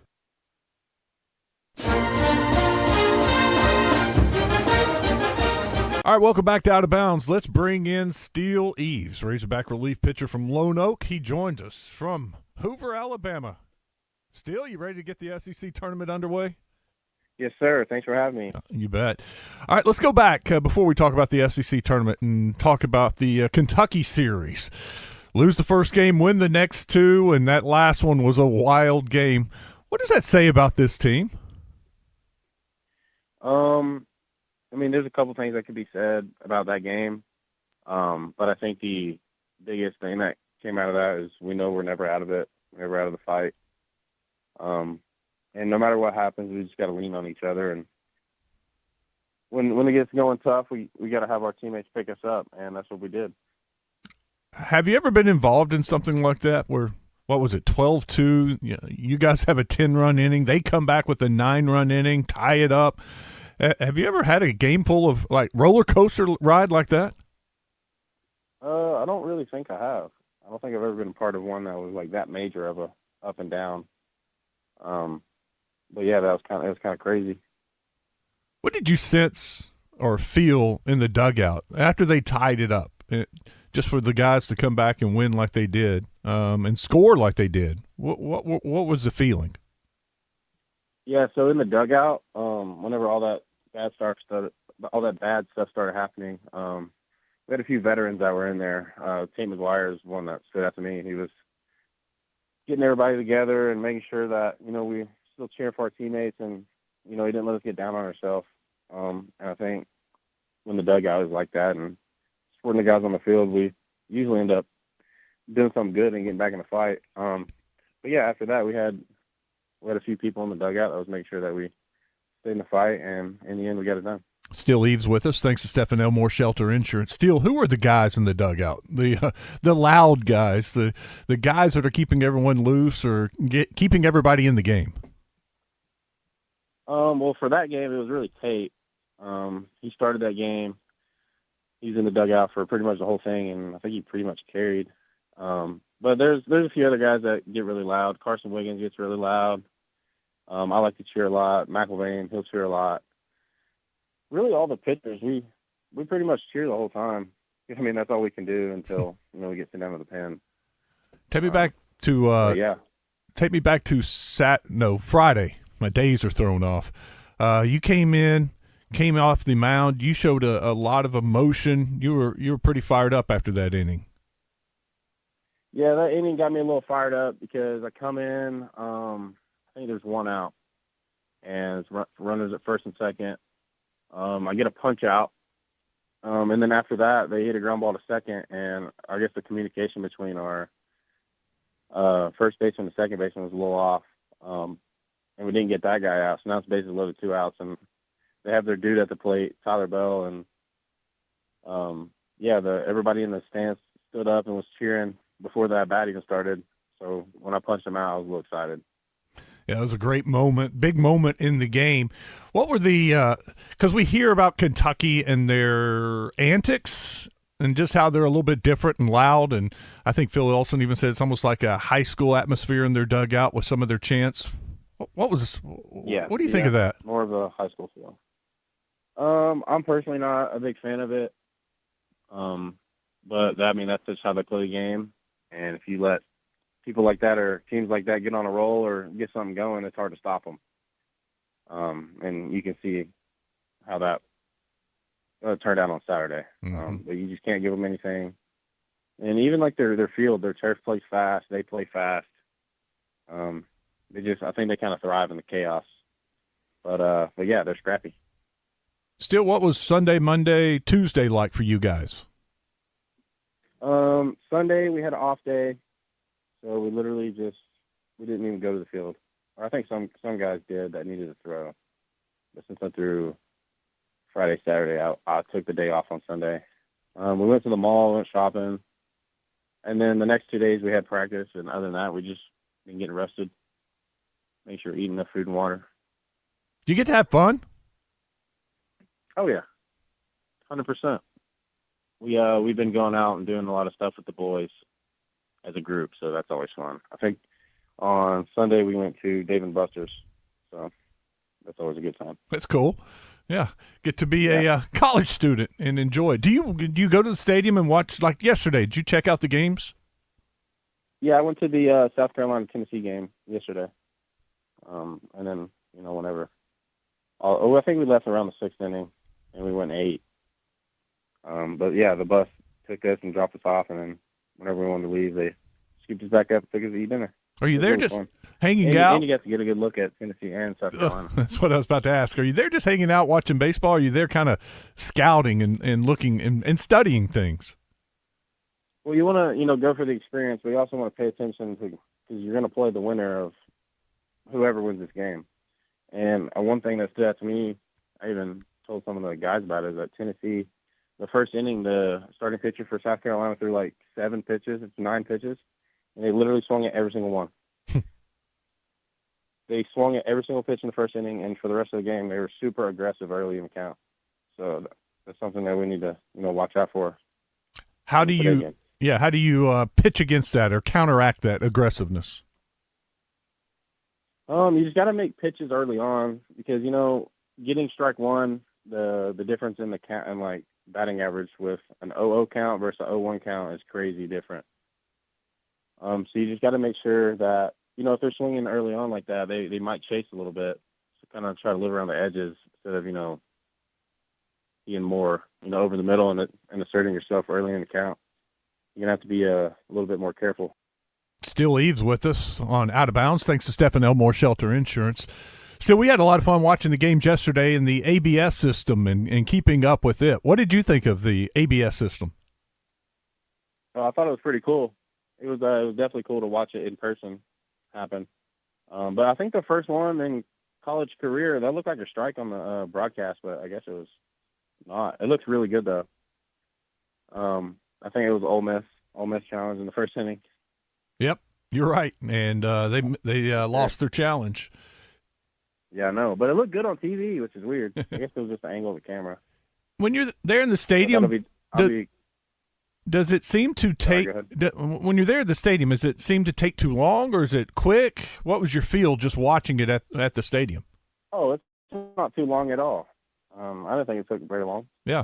It was a good amount of time. I agree. Some people were complaining it was just going to lengthen the game and make it longer, and I was like, I think this takes like 5-10 seconds max. It takes like 10 seconds per one, so yeah, I don't think it really adds that much time onto the game. All right, there was in the LSU game, there was like a situation where somebody walked and they stole second, and then they ABS challenged, and it ended up they were struck out. But since they called it was a walk, the catcher didn't throw down a second. I'm not sure how they ended up ruling that, but I know that was probably time-consuming. Yeah, that was a very odd ruling that they'll have to kind of figure out how they're going to handle calling a challenge when the runner's still in second, and as a catcher, you got to throw down there, but you want to challenge the call. So what do you do? So I can see where that would be an issue. Yes, sir. How is Arkansas going to? What is y'all's rule, or what is the team going to do as far as challenging? I think we're leaving all the defensive challenges, so that would be the pitcher. Whenever we're out there pitching, I think we're going to leave all those to Ryder. And then I think the hitters kind of have free reign. How do you think Ryder will do? I'm not too mad about it. I think he'll do really good. He has a really good, he has zone discipline at the plate. Like his strike zone at the plate when he's hitting is really good, but when he's behind the dish, man, he turns it up. So I'm excited for that because ball four could turn into strike three, but also the opposite could happen, and that would really suck. We got Still Eves with us, thanks to Stephen Elmore, Shelter Insurance. We were talking about Ryder Helfrich last week and how many pitches he steals per game. And I asked you to check during the Kentucky series. Did you find out what was Ryder stealing? I couldn't really get a number on it, but I do know that in the weeks leading up to the SEC tournament, Ryder, we've been kind of on the balls that are close. If they get called a strike and he thinks it's a ball, or if it's a ball and he thinks it's a strike, he's been kind of tapping his knee. So not tapping his head like for the umpire, but he's been tapping his knee for our coaching staff. So he's been working on, seeing if those calls are right. And then after the game, he'll go back and look at the pitch and then see which ones he tapped on to see if his call was right. So he's definitely been working on it. He's been practicing. And he also does steal a lot of strikes. But it will be different with the ABS because it will tell you the truth. Mm-hmm. That's really cool that he was preparing ahead of time for this moment at the SEC tournament. What do you think of Tennessee? Like I said, I think they're very aggressive at the plate. We kind of have a little history with Tennessee. I wouldn't say we're the most friendly of teams. So that'll be something to watch out for, just because, you know, the intensity is probably going to flare up. But yeah, I think they're aggressive, and I think they're really good, and they always have talent. And we just got to keep them off their game and just do our thing. You told me something a couple weeks ago that I didn't realize, that it's been a while since Arkansas won an SEC tournament game. How is that a motivation factor for today for you guys? Oh, that's a motivation factor for me, for sure. And I know the guys that are 1 year above me, I think they're 0-3 in the SEC tournament. Because it used to be double elimination, not single elimination. But it'll be nice to get them a win. Also, I want to see Deets throw against, you know, Texas on Friday. Which would be cool. You know, I said the same thing. Just as somebody, just to have something to watch, just to have, entertainment, that would be great to have Friday, Deets, Arkansas, Texas. I mean, that's must-see TV. More than anything, that's why I want y'all to beat Tennessee. Not to beat Tennessee, but to live to play another game, and that game would be a great one against Texas with Deets on the mound. 100%. That's what we were talking about last night. That would be sick if, we won this game and then you got to throw against Texas at the SEC tournament. That would be really cool. Mm-hmm. We were also talking about some of the projections out there. Has Arkansas as a 2 seed going to Nebraska or to Kansas? And we were talking about how would you like to be Kansas or Nebraska? You're finally getting to host a regional, and your 2 seed, hey, congratulations. It's number 10 Arkansas or number 12 Arkansas looking at the rankings this week. That could be tough for a team that's hosting the regional. Yes, sir. Yeah, 100%. I mean, you look anywhere and you get a team like us in your regional, that's always unfortunate. And I mean, I think that happened last year, not with us, but with a few places that, 2 or 3 really good teams got paired up, and the 2 that, didn't get out of it ended up getting eliminated early, which helps us out a lot. But yeah, I mean, I can't feel great knowing that we're coming in there, one of those 2 spots, and I mean, they're gonna be tough though. I mean, they're hosting for a reason. Yeah. Do you still have hope or a belief that you guys could host a regional if y'all do well at the SEC tournament? I have no idea. I can't really say yes or no. I hope so. I hope if we win the whole thing, we can host. That'd be pretty cool. So that's not like a conversation in the not the dugout, but with you guys when you're around. Do what? Y'all don't talk about that as a team. That's not something that's really a big factor.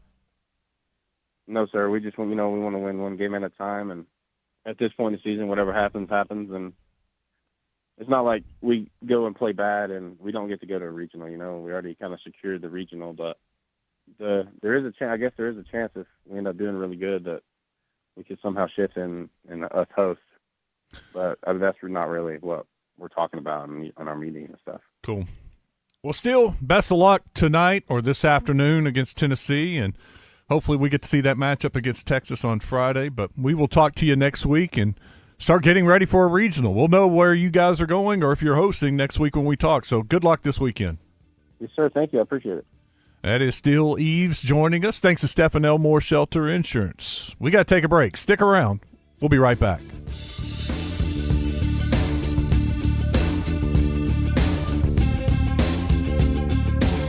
Chevy trucks have you covered when the road takes you from smooth sailing to Chevy Colorado will eat up some of the toughest terrains with 5 available drive modes. And Silverado and Silverado HD have the muscle to take you out for some serious with multiple engine options and impressive towing. While Silverado EV is the perfect combo of performance and capability. Nice. Making it a snap to hitch up this electric truck and hit the road. Wherever the road leads, Chevy trucks are right there with you. Chevrolet, together let's drive.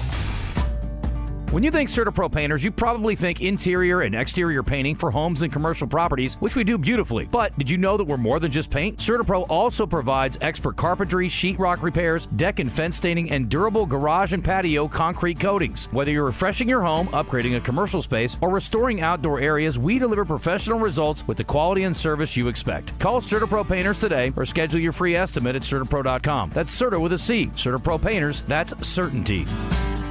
Everyone at U.S. Truck Accessories would like to extend their gratitude to the great customers that have supported them for 24 years. U.S. Truck wants to show you all how much you're appreciated. With family vacations on the horizon, U.S. Truck will install all bed covers purchased during the month of May at no additional cost. That's right, free installation on bed covers. Make your vacation better with a visit to U.S. Truck Accessories and save some of your hard-earned money. U.S. Truck Accessories in Searcy or Conway. Work hard, play hard. You can't always see what's in the air, but dust, allergens, contaminants, even mold could be affecting your health. Learn about air quality testing at rainbowrestores.com. When the unthinkable happens, damage from smoke, water, fire, mold, or just poor air quality, let Rainbow Restoration fix your home or business. With their 24/7 rapid response, you'll get your life back on track fast. RainbowRestores.com. Rainbow Restoration. They restore, you recover. Services performed by an independently owned and operated franchise. Take it from Arkansas greats, Joe Klein and Pat Bradley. The big national sports apps are now in Arkansas, taking over Oaklawn and Bentley, which are no longer local, making Bet Saracen the only real local app. Still Arkansans fan fave. Plus, Bet Saracen is still the official sports betting app of many of the state's colleges and universities. Bet Saracen, built by Arkansans for Arkansans. Bet with Arkansans. Bet with Bet Saracen. Gambling problem? Call 1-800-MY-RESET. The Honda Ride Red and Save Green sales event is happening at Honda Russellville. Get more done with a Pioneer 700 or 1000 side-by-side. Swing a leg over a dependable 4-Trax Rancher ATV. Take your crew in a 4-seat Pioneer 704 or 5-seat Pioneer 1005. Bonus bucks on select models plus low-rate financing for qualified buyers. Visit HondaRussellville.com. For your safety, read the owner's manual and wear a helmet and eye protection. Always wear your seatbelt and close the side vents and doors when operating a side-by-side. Honda side-by-sides and ATVs are for riders 16 and older. Out of Bounds on 103.7 The Buzz. Live from the TruService Credit Union Studios.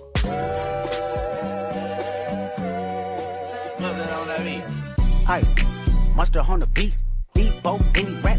He a freak throw, man down, call like Amber Lambs. Tell him free, bro. Nella to the cross, he walk around like Tizo. What's up with these jabroni? Trying to see Compton, the industry can hate me. For Marlon, they mama, how many options you really got? I mean, it's too many options. I'm finna pass on this body, I'm John Stockton.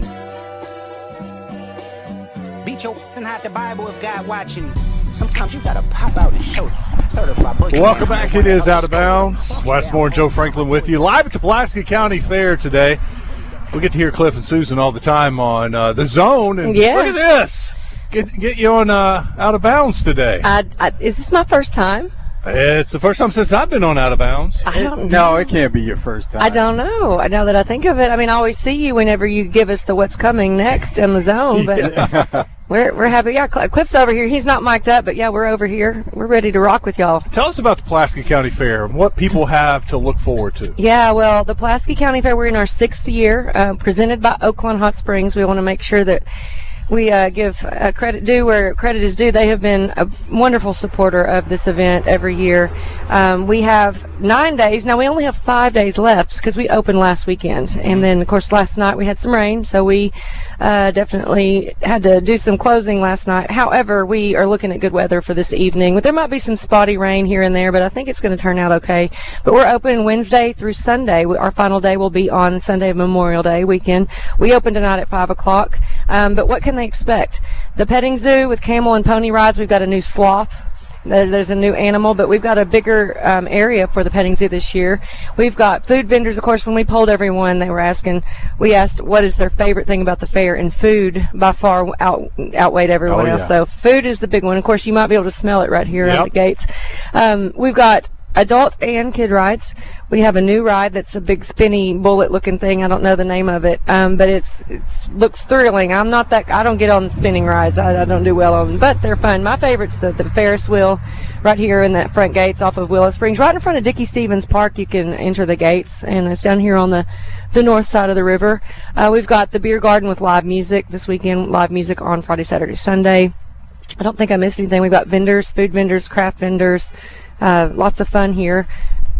We're on the river, yeah. So, how's it growing for you over the past 6 years? It's grown, and it's stayed consistently a great great fun time for the family. So we've grown our online followers. We've grown in attendance. Now the weather's always tricky this time of year, so I have to be honest. It's given us a run for our money last couple years, but I don't know. I think it's just this time of year, but weather can impact. But we're looking tonight should be great, and we have $25 wristband deals going on tonight, Thursday and Friday. So normally the wristbands to ride any unlimited ride for the day, they're $30 normally, but they're $25 Wednesday, Thursday, Friday. So come on out for that. And you can't beat admission, $5? $5 to get in, 10 and under free. So definitely a budget-friendly fare, I think, especially on those good deals on the weekend or during the week. Who will be on the stage? We have Bree Ogden on Sunday. She will be there in the beer garden. I want to make sure I don't misspeak. We've got Wild Bill Willie in the Sweet Revenge on Saturday. He's a Willie Nelson impersonator. He did a fantastic job for us last year. He's awesome. So he'll be there Saturday night. And then Corey and Maggie, a duo, on Friday. They'll be here from 6 to 9. So the beer garden is open every day, and somebody called it the Shade Garden because it's, you can go get a beer and get some shade and get the wind off the river and chill out for a minute. So that's right across from Dippin' Dots and a T-shirt bar. We've got a really cool new vendor called a T-shirt bar. They do some custom patches, affordable T-shirts there. So that's under the Main Street Bridge. How about this petting zoo? That's a great attraction for kids. Yes, the camel rides and big kids too, because all of the TV that's come out to cover the fair, they all end up wanting to gravitate toward a camel ride. So one of them did weather from atop of the camel. So camel rides, pony rides, they can go in and meet the monkey. Mikey the monkey is one of my favorite things. If y'all head to the Pulaski County Fair social media, you'll see some of the interviews I've been doing, and Mikey the monkey made it on there. What's the best way to get this information? People forget. Is there a website? Yeah, if you go to thepulaskicountyfair.net, everything is there. Everything I've said here. If you need any other frequently asked questions, all of that's been evolving over the years, so you can find everything on our website. Got it pulled up right there. Right there, yeah. What's your best advice for parking? Come early. I will say tonight, because I learned earlier with Justin Akery, the Dickie Stevens kicks off about 5 tonight. So I will say get here early. There is free parking around, but it will require you to walk a little bit if you get here late. But there's plenty of parking here in North Little Rock within walking distance. So big truck.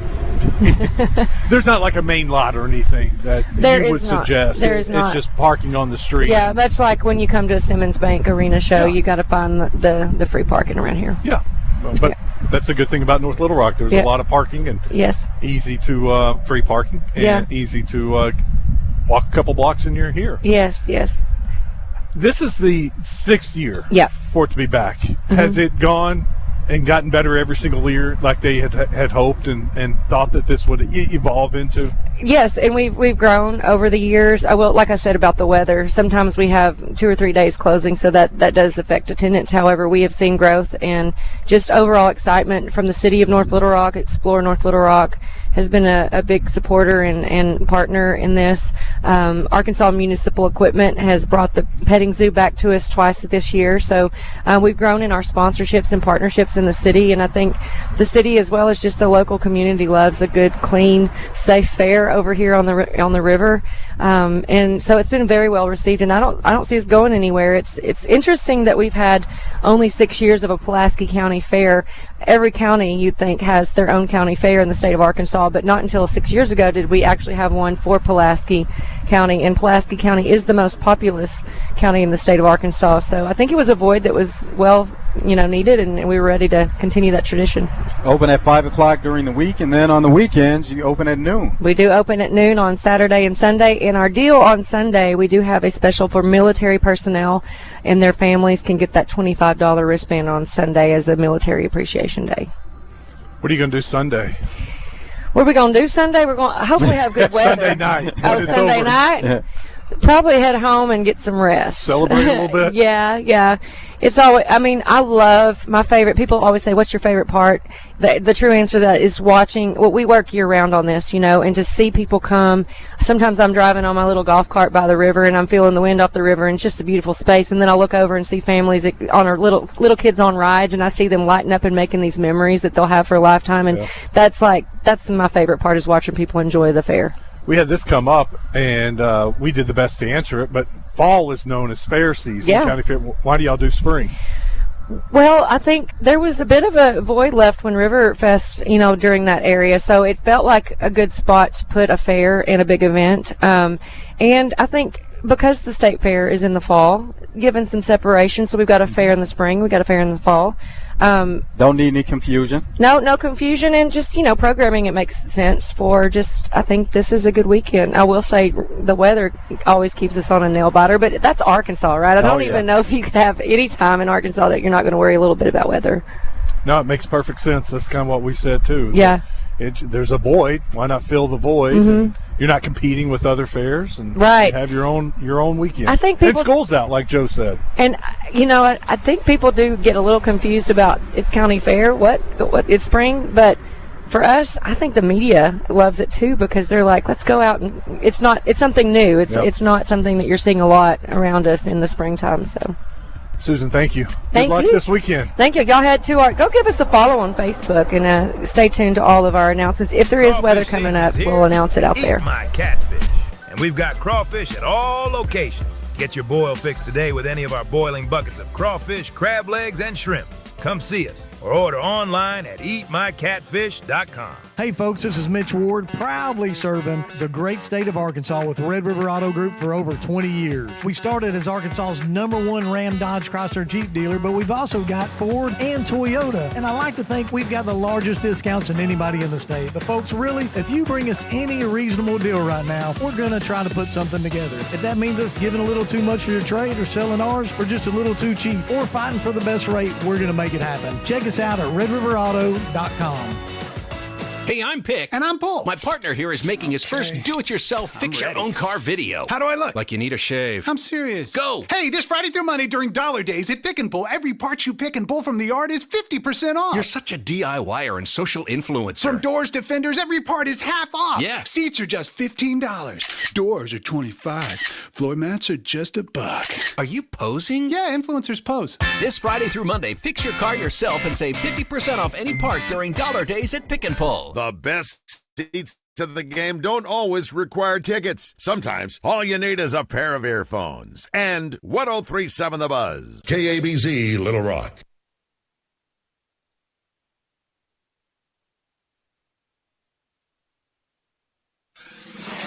Buzz News with KARK's Gary Burton Jr.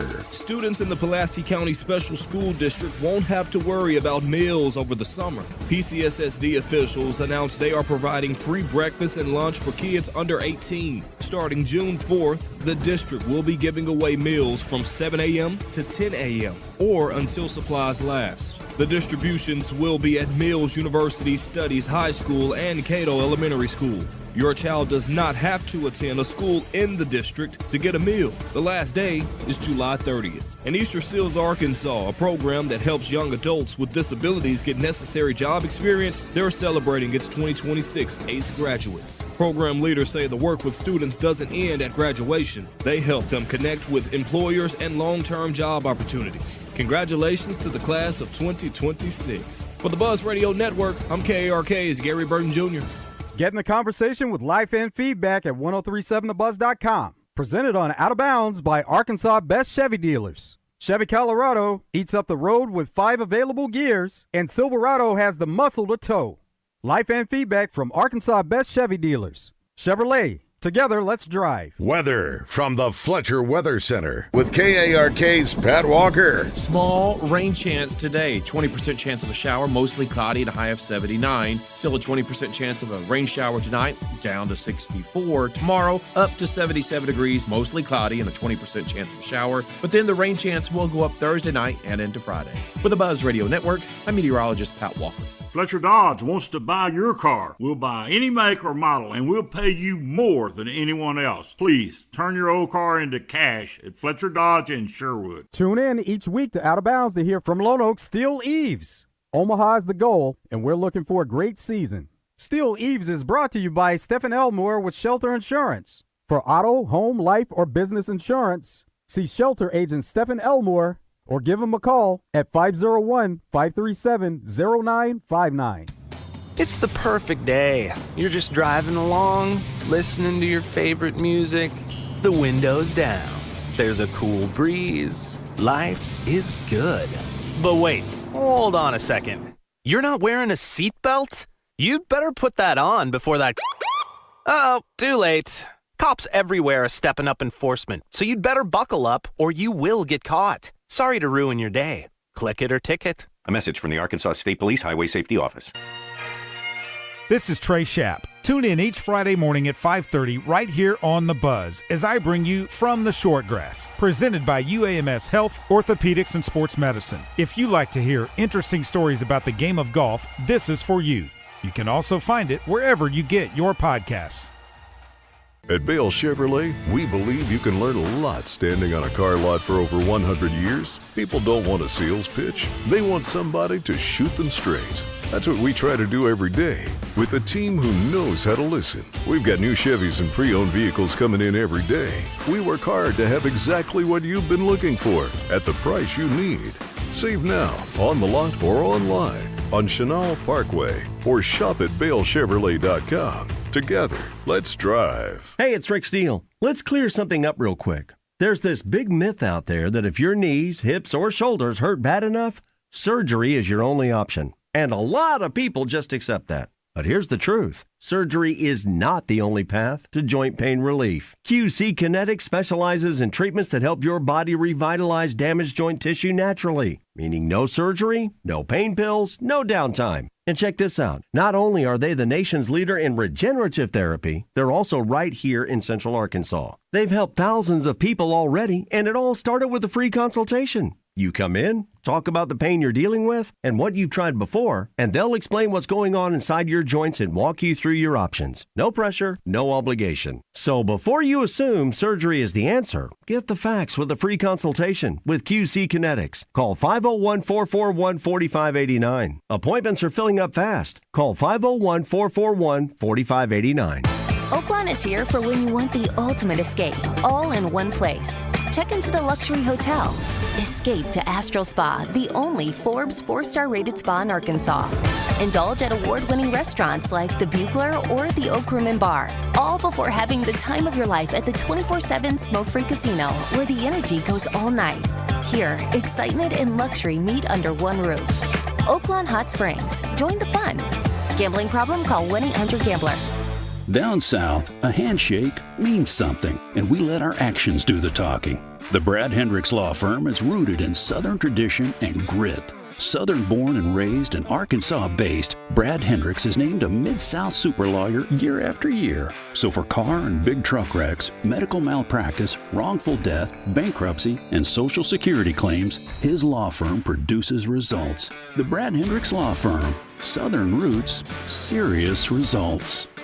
We got the big deals at the Big Rock. Arkansas is a Jeep state. I've been selling Jeeps to people in this great state for 40 years. So you've seen a lot then. I'll tell you what I've never seen before is these great deals we got at Chris Crane Dodge, Jeep, Ram, and Benton. That's right. Jeep Wranglers start at $34,950. The fuel-efficient Compass, $399 a month, and the all-new Cherokee, $499 a month. Come save thousands at Chris Crane Dodge, Jeep, Ram, Alcoa Road in Benton. Big Rock Benton. Live from the TruService Credit Union Studios, this is Out of Bounds with Wes Moore and Joe Franklin on 103.7 The Buzz. But now I'm counting this. Parmesan with my accountant lips. In fact, I'm down in this. You say with my boo babe tastes like Kool-Aid for the analyst. Girl, I can buy your Westie world with my base stuff. I know that it's good. Won't you sit it on my taste buds? I get way too busy once you let me do the extras. Pull up on your block and break it down.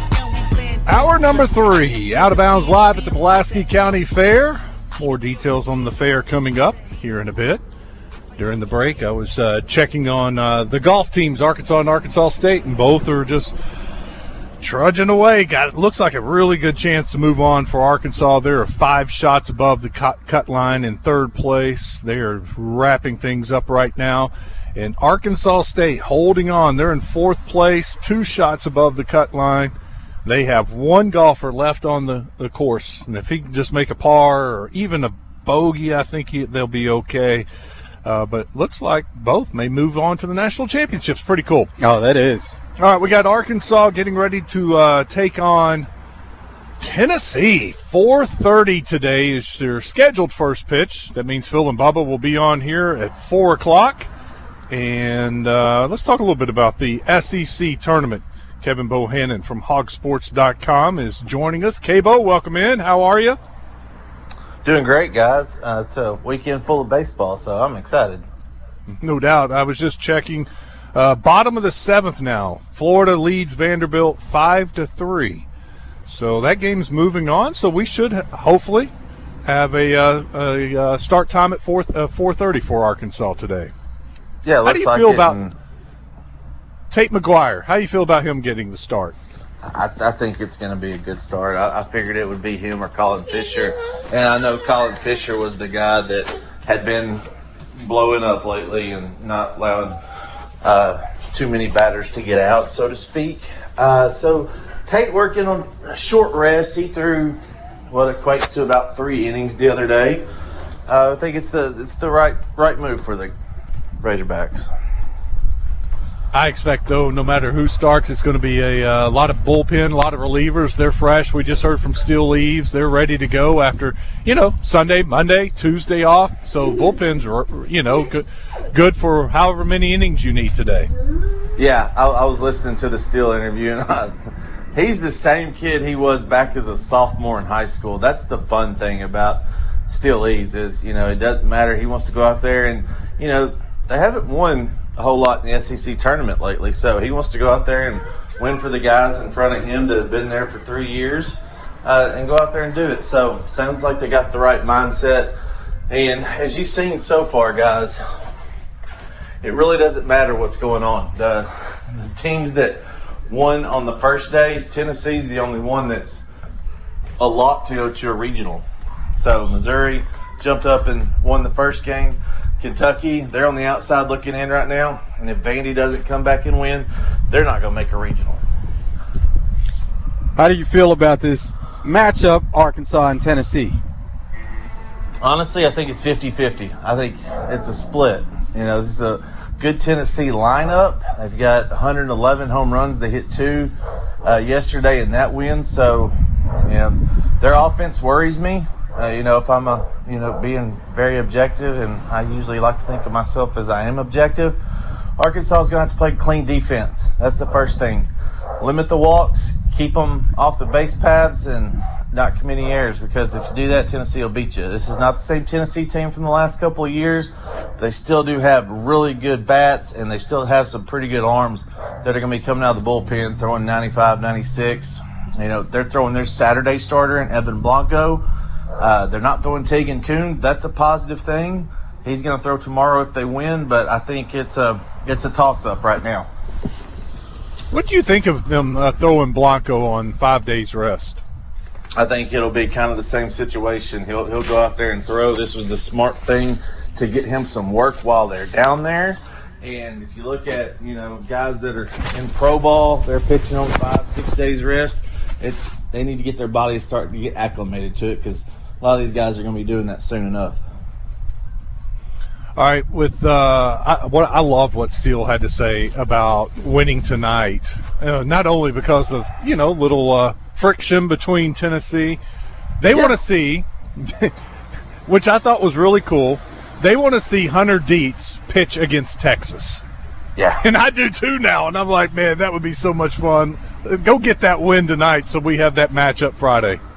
Yeah, they want to see a Dietz, Dylan Volantis deal that Texas and Arkansas, the story, everybody knows it just as well as their favorite nursery school rhyme from the pre-K days. So I think it would be a great matchup. Got to get this one, though. It's a tough one with Tennessee. They're going to be a 2 seed in a regional, and they're going to have to go on the road just like Arkansas is. I told you yesterday the only way I think Arkansas hosts a regional is that they win the whole thing. And I don't think they're going to win the whole SEC tournament. They're giving up 9 runs a game in Game 3 of SEC series. So if they get to that Game 3, that's where they start giving up a lot of runs. The goal is to go down there, get 1 or 2 games, stay in your routine, and get ready for a regional. Has anything changed with Tennessee's approach? We know that they have a new coach in place, and Tony Vitello has moved on. Is there anything different about them? Because they were kind of known as that team that would like to celebrate, maybe go over the top. Are they still doing some of that? Yeah, I mean, they're going to take on the kind of the character of their coach. And Josh Elander coached on that 2017 staff when Vitello was the hitting coach. And Coach Van Horn told Coach Vitello, take Josh with you. He's a good young coach. He's going to be a head coach one day. He could help you start that program at Tennessee. And that's what he did. He was the recruiting coordinator. And, he's been Tony Vitello's right-hand man. So, yeah, they still, a lot of those same guys that are still around. They still do the same things. They still celebrate quite a bit.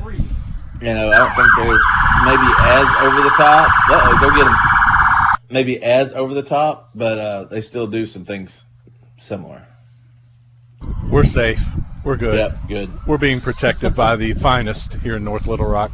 Hey, all right, I got to go back to this. Cabo, they win 7 SEC series. Yep. They beat Tennessee today, who is going to be a 2 seed, NCAA tournament, quad 1 victory. They beat Texas on Friday, another quad 1 victory, a team that's going to be hosting a regional. And then you turn around and beat Texas A&M or Auburn, another team that's going to be a quad 1 victory and hosting a regional. I got to think that's enough, just getting to the championship game. We'll see. I don't know how the committee is going to take the RPI, the DSR, the KPI. Obviously, those numbers are going to go up, and I think they're right there on that line. And it's like I did an interview this morning, first thing this morning. I said it's not the wins that's keeping Arkansas from getting this. It's the 2 losses to Stetson, the 1 loss to UT Arlington, and then losing to South Carolina and Missouri. That's what really hurt those guys. It's those 5 losses that if they win 3 of those, we're not having this conversation right now. So, yeah, maybe if they get to that point, I think they're right on the verge, and the committee's got to look at them hard and be like, well, we'll see. It's just how much weight do they put on this SEC tournament? And I guess you got to look at some of those teams that they have at the also on the bubble of hosting. What do they do in their conference tournament? If they struggle and finish with a loss quickly, then maybe Arkansas gets back in that conversation even more. Yep. Just like Kentucky losing on day 1, they're out now. Yeah. Traditionally, do they put weight on this SEC tournament? No, they don't. It's a lot like the NCAA or the SEC basketball tournament. Vanderbilt last year worked their way into a national seed or host spot or whatever with a win. But other than that, there's usually not a lot of weight put on the SEC or any postseason tournament for that matter. Then you got to ask, what are we doing? Yeah. Why are we playing this? Baby. Money. Yeah.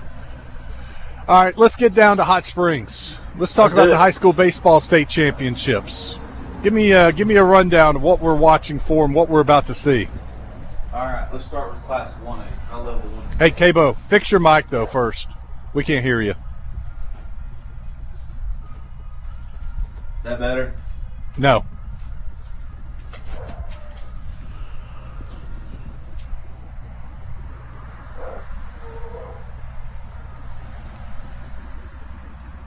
We had you good for a second, but then it was like you moved it and you weren't coming across very good.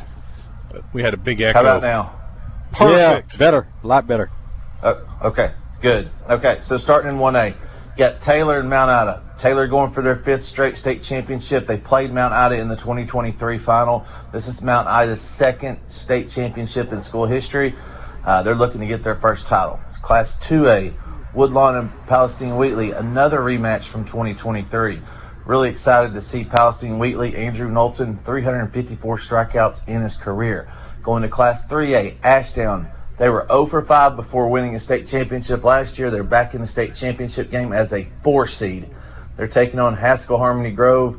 Dax Hammett is on the mound. He is a Texas Tech signee for the Cardinals. They won a state championship in 2019. Class 4A. 4A was the only classification to get all 4 number 1 seeds to the semifinals. Brooklyn and PA, Pulaski Academy, are the 2 going for the championship this weekend. PA, last championship in 2014. Denny Tipton's done a great job getting the most out of that team. Brooklyn, Went 35 years between title games, between 1990 and last year, and Josh Baker has his club in the state championship for the second straight year. Class 5A, game I'm really looking forward to. Number 1 seed from the Central, the Benton Panthers. Only state championship, 2009. They made it in 15, 18, and 19. Lost to Sheridan in two of the 3 state championships they got to then. 2018 was a loss to Greenwood and Connor Nolan. So they're taking on the powerhouse, the Pack, the Machine, the Valley View Blazers, going for their 3rd straight state championship. They've played in 6 straight now, so that should be a great game. And then Class 6A, the 2-3 seeds, Bryant Hornets taking on the Springdale Harbor Wildcats. Springdale's looking to make it 3 out of the last 4 years of winning a state championship. They have 3 in their history as a school. Bryant looking for their first state championship in 10 years. Kirk Bach won 10 championships, 10, 12, 14, and 16. His son, Garrett Bach, made it to a state championship game in his 2nd year at the school. Who is the best player that we're going to see down there this weekend? Oh, man, that's a good question. Conway had a couple of really good ones that were going to be. Dax Hammett from Haskell Harmony Grove is just about as good as they come. Sawyer Wilson's going to be good from Benton. He's a junior. Marcus Bates is a good one at Benton. Valley View's got 9 of them that are going to play at the next level. But Keaton Mathis, I think, may have the highest upside out of all of them. He's a catcher at Valley View. What happened to the kid at Haskell? Was Arkansas in play? Not really. Yeah, they just never really got on him, and Hammett took a visit to Texas Tech, really loved it, and they jumped on him. And Arkansas is really selective with their recruits now, and they got Tristan Newberry, left-handed pitcher out of Russellville, who's 91 to 93, 6'4", 225. Hammett's a big kid. I think he's going to pitch at the D1 level and do well. Arkansas just never really got on him. Any upset you're looking for? It could be an upset that Mount Ida could beat Taylor, but Jacob Vandenberg was the 2025 championship MVP for Taylor. So if Mount Ida pulls that off, that would be a huge upset. The other 5 games, honestly, Wes, are really closely, their teams are really even, I think. And, obviously if Benton beats Valley View, that's going to be an upset. We'll just see how it happens. We'll see what goes on down in Hot Springs. Yeah, I think that's an intriguing matchup for me for Benton and Valley View because you know what Valley View has done in all these years, but then Benton is known for it too, and Coach Ballesteri and what they've done. I wouldn't want to call it an upset, but I think most people, have their eyes on Valley View. Yeah, and Valley View, a couple of years ago, they beat Benton in the quarterfinals. They've both played each other in the non-conference matchups the last couple of years. So, yeah, they know each other very well. I've known Coach Ballesteri since I was a player in 98, 99. So a lot of history. And, of course, Coach Tipton getting back into baseball coaching after leaving Sylvan Hills as athletic director. There's a lot of good storylines this weekend down in Hot Springs. Awesome. I'll see you down there in the morning. Sounds good. I'll be there, bright and shiny. All right. See you, Cabo. Thanks a lot. Thanks, guys. Kevin Bohannon joining us on Out of Bounds to give us a preview. SEC tournament, Razorbacks, Tennessee, and then all those high school baseball games. I'm going to do the show from Hot Springs the next 2 days. So Joe will be back in the studio, but I'll be doing the 10 o'clock game on Thursday morning, and then Friday the softball game at 10 o'clock, and then jump over onto the Buzz at 1 o'clock and be able to kind of keep an eye on the 1 o'clock games as we're doing the show Thursday. And maybe half a day Friday. That'd be nice. You looking forward to some exciting games there, baseball, softball for high school championships? I am. I've done a lot of football and basketball state championships. I've never done the baseball or softball until last year and thoroughly enjoyed it. And I told them, man, I want to be a part of the rotating crew for baseball and softball because I really do enjoy it. It's just a different flow for football and basketball. There's not a lot of time to talk, especially if you're doing color, because the play-by-play guys or gal is doing a lot of what's the action that's going on. Baseball is slower paced, so you have more time for stories and talking about the players and the coaches and the plays itself. And same a little bit, not to the same extent for softball, but with it being on TV, you don't have to do an actual play-by-play of what's happening. You can continue your story, but the freedom I think it gives doing baseball and softball is what attracts me. And it's almost kind of like doing a radio talk show, but you're just talking about a baseball just describing, game. Yeah. It's very similar and a lot more a freedom to be a storyteller. So that attracts me, and I like it. So, yeah, I am looking forward to the next 3 days down in Hot Springs. And I say it all the time, but there's nothing like watching a team celebrate, because I know how hard it is to get there and then to win the big game and to see those young men and young women celebrating all the work that went into it. It's a pretty cool moment, and I enjoy that part of it a lot. I don't like seeing the tears of the other team because I know what it's like to get there and come so close and to lose. That's just part of it, though. Yeah. There are two teams that enter, only one can win.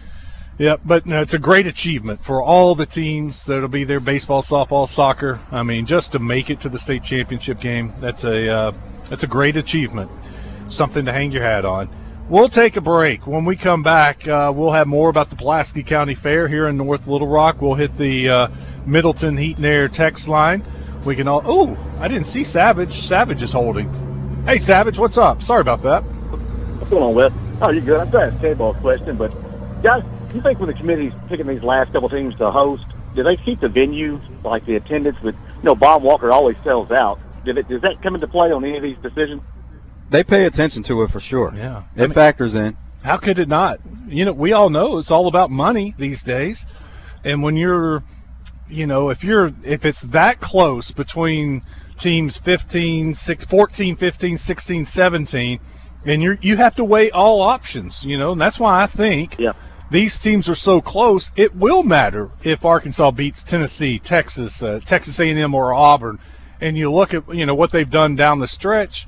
You got to say this team's deserving of hosting, and then when you throw in what you're talking about, it's got to be a positive. Yeah, man, I would think so. I mean, hands down, you take Arkansas. If you're the last team to get in, you take it just on the attendance alone, because it's going to sell out no matter what. So yeah, Arkansas can guarantee them. Yeah, Arkansas could guarantee the NCAA committee we'll have 30,000 there for our 3 games, and maybe more if they have to play more games. But they can guarantee they'll have an attendance like LSU's not going to be hosting. Mississippi State does a really good job of drawing fans, and Ole Miss does a really good job. Those 4 programs are always at the top of your attendance numbers. And when you can throw in heck, I've even been there for some of the off games. There's not 10,000 people there for when the 2 and the 3 seed are playing, or when on Saturday morning or Sunday morning in the losers bracket, the stands aren't packed, but there's still a couple thousand people there. But then when you throw in when Arkansas is playing, a minimum of 10,000, maybe 11,000 are going to be there for every single game. Middleton Heat and Air text line tells us that when we had Savage on the phone, it was his birthday yesterday. He turned 50. He hit a big one. Oh, well, happy late birthday, Savage. Yeah, hope you enjoyed it. Welcome to the 50s, my friend. Now let's take that break, Todd. We'll come back and talk a little bit about the fair, hit the Middleton Heat and Air text line, and take your calls. We'll take some more calls, 661-1037. We are open for the last 2 segments of the day, so jump on in here and give us a call. Stick around. It's Out of Bounds live at the Pulaski County Fair in North Little Rock. Bet Saracen is Arkansas's favorite sports betting app. If you don't already have the Bet Saracen Sports Wager app, download it today from the app stores or go to BetSaracen.com. Bet Saracen is Arkansas's favorite sports betting app.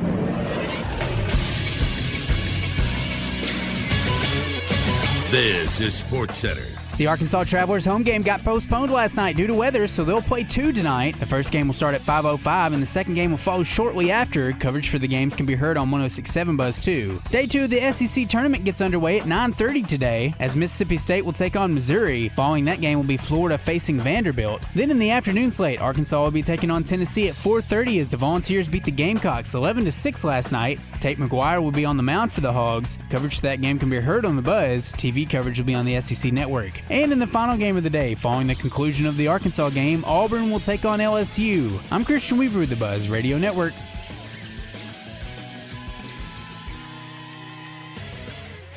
Gwatney Buick GMC is ready to knock sales out of the park in May with the Pennies Playoff Sales Event. Fouled off. And the competition's crying foul because this month Gwatney's pricing is not factory authorized. Coming in with a heavy hitter, it's the 2026 Sierra 1500 at just 2.9% for 72 months and no payments until Labor Day. Plus, the bases are loaded with Buicks. Encore, Envista, Envision, and Enclave. All available at just 0.9%. Take a swing at GMC Terrain at just $279 per month. Or slide into home plate in a 2026 GMC Canyon 2-wheel drive elevation at just $249 per month. Call 501-945-4444. It's the Pennies Playoff Sales Event at Gwatney Buick GMC, 5700 Landers Road in North Little Rock. GwatneyBuickGMC.com. GMC, we are professional grade. All offers with approved credit. Terrain and Canyon and low mileages. See dealer for details. River Valley Tractor is here to help you turn your dream projects into reality. You love your land, and you have plans for it. During Kubota Orange Days, you'll love the great deals on their versatile, reliable lineup. Stop in today for the best deals of the year. Now through June 30th, 0% financing available or save up to $5,500 on select compact tractors. Sale ends soon. Go to rivervalleytractor.com for more information. If you're looking for the best side-by-side in the business, then check out the 2026 Can-Am Defender HD11 Limited Cab. Available now at the Memorial Day celebration. Going on at all Bradford Marine and ATV Can-Am locations. The Can-Am Defender HD11 Limited includes heat and air conditioning with JL audio system with 6.99% financing for 36 months. Buy today, ride today, and have fun today. Don't miss the Memorial Day sale at your local Bradford Marine and ATV Can-Am location. Hey, I'm Pick. And I'm Bull. My partner here is making his first do-it-yourself fix-your-own-car video. How do I look? Like you need a shave. I'm serious. Go! Hey, this Friday through Monday during Dollar Days at Pick and Pull, every part you pick and pull from the yard is 50% off. You're such a DIYer and social influencer. From doors to fenders, every part is half off. Yeah. Seats are just $15. Doors are $25. Floor mats are just $1. Are you posing? Yeah, influencers pose. This Friday through Monday, fix your car yourself and save 50% off any part during Dollar Days at Pick and Pull. Gas is so expensive these days, but not with fuel-efficient vehicles from Chris Crane Hyundai in Conway, like the Tucson's loaded with technology, and there's even a hybrid model. Stop playing the gas pump lottery with new Hyundai hybrids with up to 50 miles per gallon, or get 0% financing for up to 60 months on new 2026 Tucsons and new 2026 Elantras. Start at just $22,995 at Chris Crane Hyundai on Museum Road in Conway and online at chriscranehyundai.com. Out of Bounds on 103.7 The Buzz, live from the TruService Credit Union Studios. Out of Bounds with Joe Franklin and Wes Moore on 103.7 The Buzz. This is #1 champion sound. Yeah, Estelle, we about to get down. Who the hottest in the world right now? Just touched down in London town. Bet they give me a pound. Tell them put the money in my hand right now. Got a promoter, we need more. Arkansas is the natural state, and around here conservation isn't just a priority, it's a way of life. That's why Arkansas's best Chevy dealers are proud to partner with the Arkansas Game and Fish Commission to help drive habitat conservation. In honor of this partnership, the Arkansas Best Chevy dealers are celebrating in a big way. They are giving away a 2027 Chevy Silverado 1500. It's a natural choice for the great outdoors, offers strength and capability that stands out from the herd, plus a powertrain limited warranty for 5 years or 60,000 miles, whichever comes first. For complete rules and to register to win this 2027 Chevy Silverado, Arkansas Game and Fish license holders should visit ChevySweepstakes.com/Arkansas Truck Hunt. That is ChevySweepstakes.com/Arkansas Truck Hunt. Or you can see your Arkansas Best Chevy dealers for more details. No purchase is necessary to win. It's open to legal residents 18 years or older who live in Arkansas. Contest ends at the end of the year. It's void where prohibited. Wes Moore and Joe Franklin with you. Out of Bounds, live at the Pulaski County Fair. What's trending in the world of sports is sponsored by Arkansas-based West Rock Coffee. Join West Rock Coffee and their 1.5 million coffee farmers around the globe as they fuel Arkansas with great tasting coffee, tea, and water delivered directly to your business. Contact them at westrockcoffee.com or 833-886-JAVA today. Well, we had an exciting NBA game last night, an exciting finish to the NBA game, kind of like the night before where those teams, Spurs and Thunder, they were going back and forth. This one was not necessarily back and forth where Knicks just took control of that game, but it was exciting because it went to overtime and you kind of saw what was going to happen once Knicks went on that run. It only takes a couple of shots to put that pressure back on the Cavaliers. Brunson drives on Wade. Scoop layup is good. Beautiful shot from Brunson. Since my time in the league. Well balanced, well coached. But still trailing. Brunson banks it home again. Brunson guarded by Harden, wants to clear out. Fakes, drive, gets inside, pull-up jumper, got it! Cavs might want a timeout if he scores. Brunson, three-pointer, puts it in! Captain Clutch has come alive. It's a 5-point game. Timeout Cavaliers. An 18-1 run. Down 22 with 7.5 to go. Knicks take game one behind the brilliance of Jalen Brunson.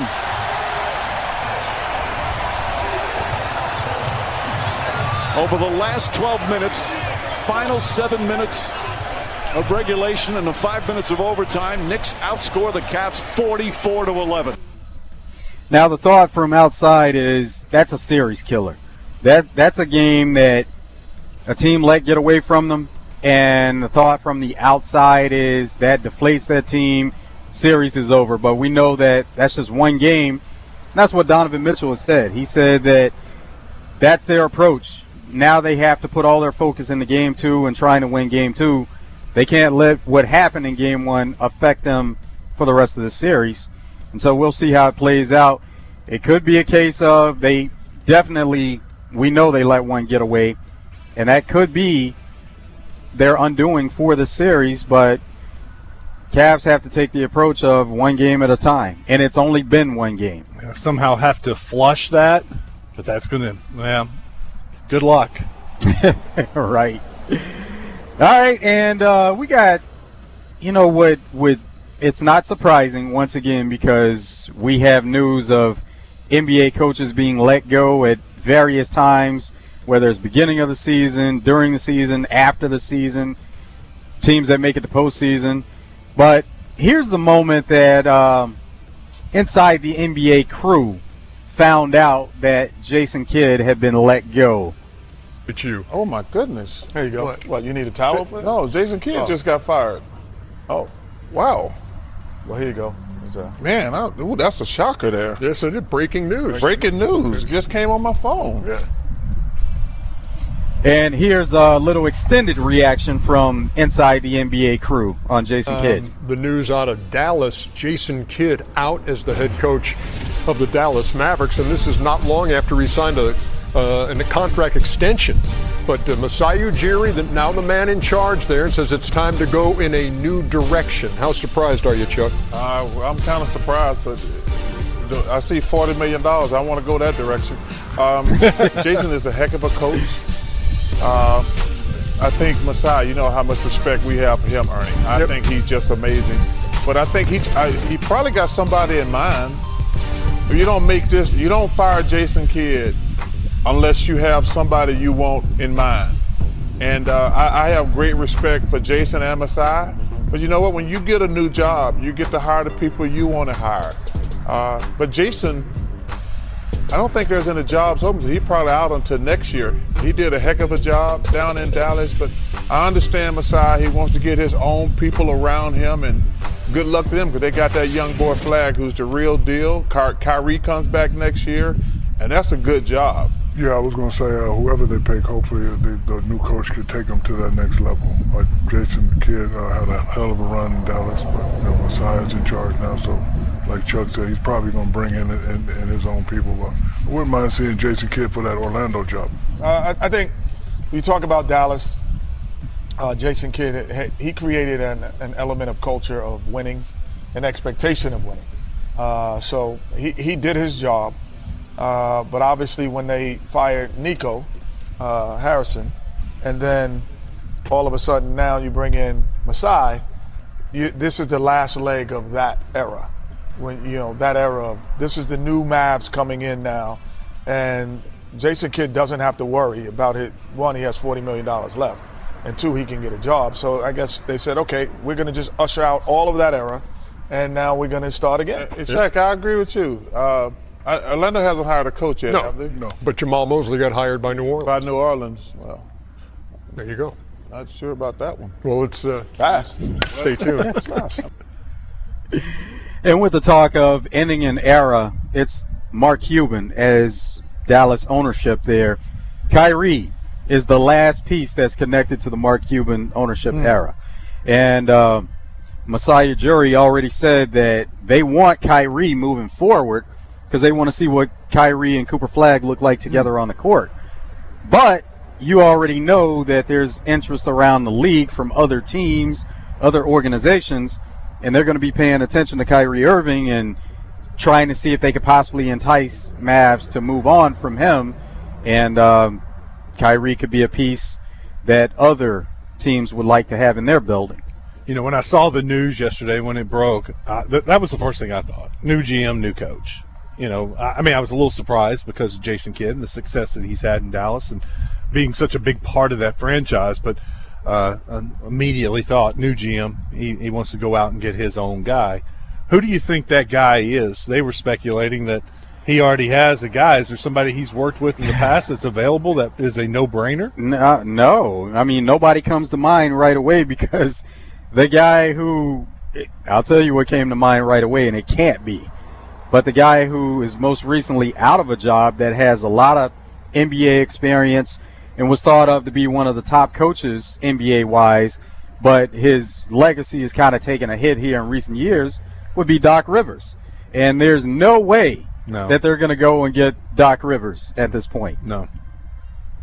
Now, the experience is there, but you're working with a young team, so maybe you would want somebody up and coming to develop that young talent, work with that young talent, and they all grow together.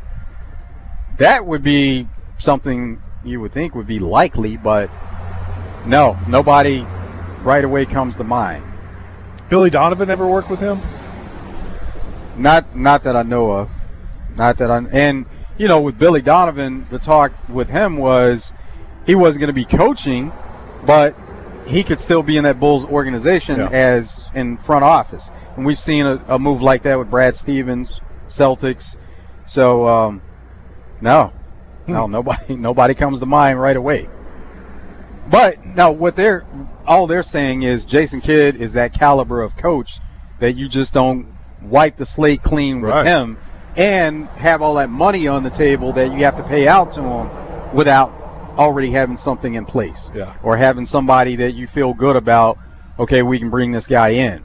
That's all they're saying. I don't know if they even would, have any idea of who that person would be.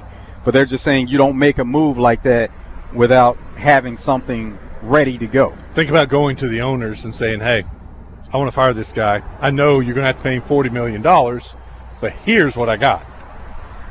To get the owners to sign off on that, you would think that's part of the pitch. Yeah, but you also know that this ownership group, they made what they feel like is a major mistake in trading Luka, and so they've been in transition and trying to move forward from that entire move that happened, and we see the result of it. Nico Harrison, Jason Kidd, anybody connected to the Mark Cuban era, these are all steps to erase anything that was there, any kind of fallout from what happened from that trade.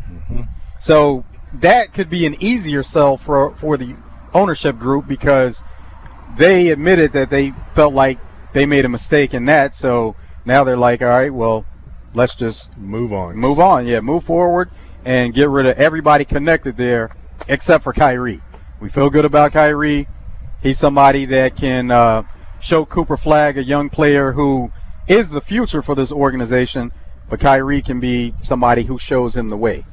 So we can go that route. The Mavs have the 10th overall pick, and every mock I look at has them taking the Burry's kid from Arizona. Yeah, wouldn't be a bad move. I mean, but we know this draft is stacked, and there's going to be plenty of talent up and down that draft board, so there are going to be a lot of good pieces out there. Baseball had a couple of walk-offs last night. Let's start with Cards getting a walk-off 9-6 win versus Pirates. Second, Waldschmidt at first. Marte, a fly ball. Guess what? The Diamondbacks win it. JJ takes off, swing and a drive, deep left field. That's gonna do it in a big way. 3-run walk-off homer.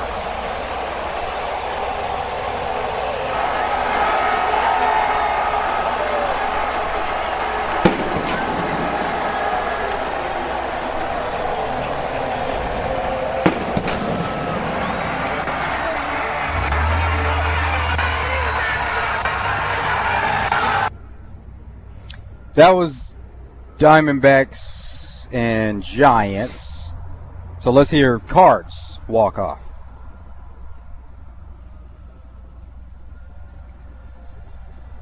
Ivan Herrera. That's the one I started off playing Ketel Marte and then realized I'd played the wrong one. So the Herrera home one was the one I just played. Okay, gotcha. All right. And within that Diamondbacks Giants game, there was some back and forth. Diamondbacks get the 5-3 win, and a couple of exciting games. Couple of walk-offs there. Got already a couple of games. Today is a getaway day in Major League Baseball, and so you have some games already in progress. Rangers are playing the Rockies right now. It's 3-2 Rangers trying to win that series, bottom of the 5th. Giants and Diamondbacks tied at 3 in the bottom of the 4th. And the Mariners are hosting the White Sox, and then the Mariners are up 1-0 in that game. And we had a trend a couple of days ago with a couple of 16-run games, yes. A couple of teams scoring 16 runs. Well, Dodgers kept that going yesterday, and they scored, or A's against Angels. A's scored 14, so they scored a number of runs. Texas Rangers got a 10-0 shutout yesterday over Rockies. Over on Bet Saracen for tonight's Game 2 between San Antonio and Oklahoma City, the Thunder are a 6.5-point favorite at home. That has stayed pretty steady all week long. Money line, Oklahoma City's -250. San Antonio's +200 if you think the Spurs can go up 2-0. Over under tonight is 216.5.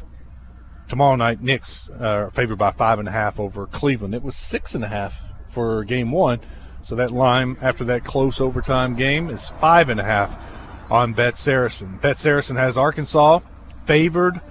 It's basically pretty even. Arkansas is -110 on the money line. Tennessee is -120, so Tennessee actually a very small favorite.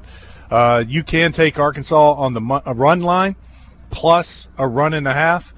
They're getting a 1.5, -160. Not great money there. Tennessee at -1.5 is +125. Over under for runs today, 12.5.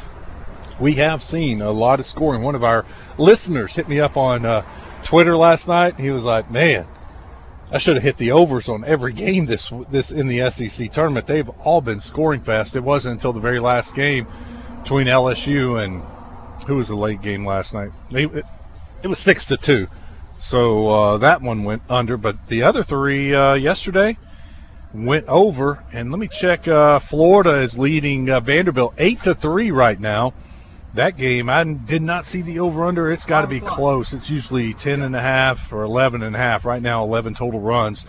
But let's see. Florida is 3 outs away from ending this game. It is 8-3, top of the ninth, with Vanderbilt hitting.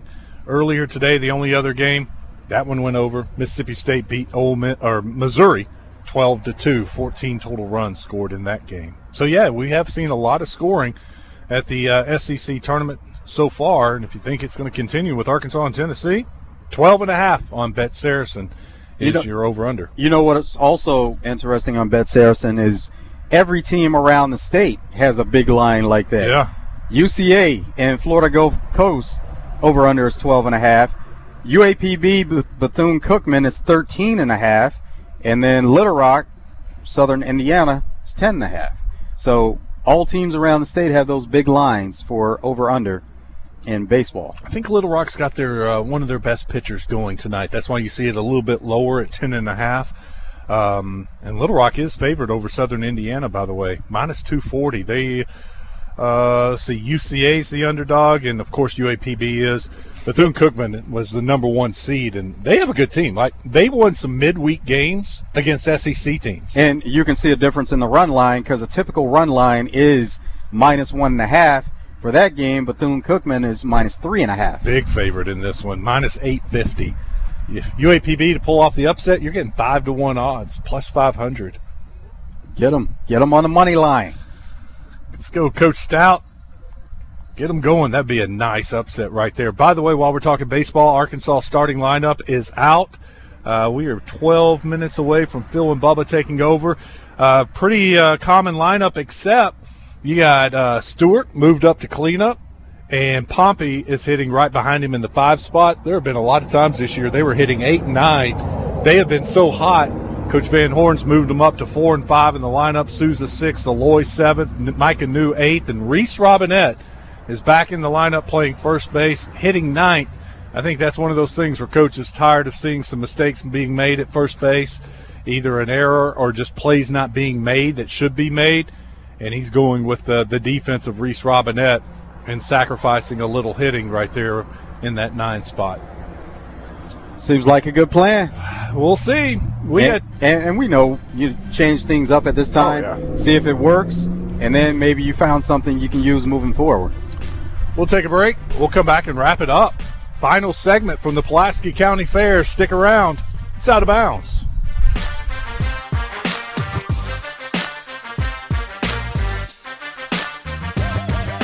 Luxury Pool and Spa in Conway and Russellville is your headquarters for pool and spa chemicals. Luxury Pool and Spa is ready to get your pool balanced and swim ready with Pool Life and Baquasil Pool Chemicals. Luxury Pool and Spa is also a proud dealer of Polywood Outdoor Furniture, Climate Tough Materials, Color Stay Technology, and the 20-year warranty. If you're thinking about a hot tub, they have the amazing Caldera hot tubs in stock on their showroom floor. Live the life of luxury with Luxury Pool and Spa. LuxuryPoolArkansas.com. Hey, Heath Boothby at Crane Hyundai of Little Rock. With gas being high right now, Hyundai has 6 models under $30,000, all with exceptional fuel economy, gas mileage ranging between 40 and 50 miles to the gallon. Plus, we have up to $4,000 off brand new 2026 Hyundai Palisades, the nicest, sleekest new SUV on the market.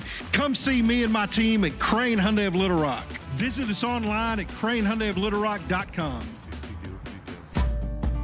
Around here, reputation matters. That's why homeowners and business owners turn to the professionals at CertaPro Painters for their painting projects. From detailed residential painting to professionally managed commercial projects, our crews deliver craftsmanship that protects your investment and enhances curb appeal. Spring weather won't last forever, and neither will the open slots on the schedule. If painting is on your list this year, now's the time. Call CertaPro Painters or visit CertaPro.com and reserve your spring project today. That's Certa with a C. CertaPro Painters, that's painting happy.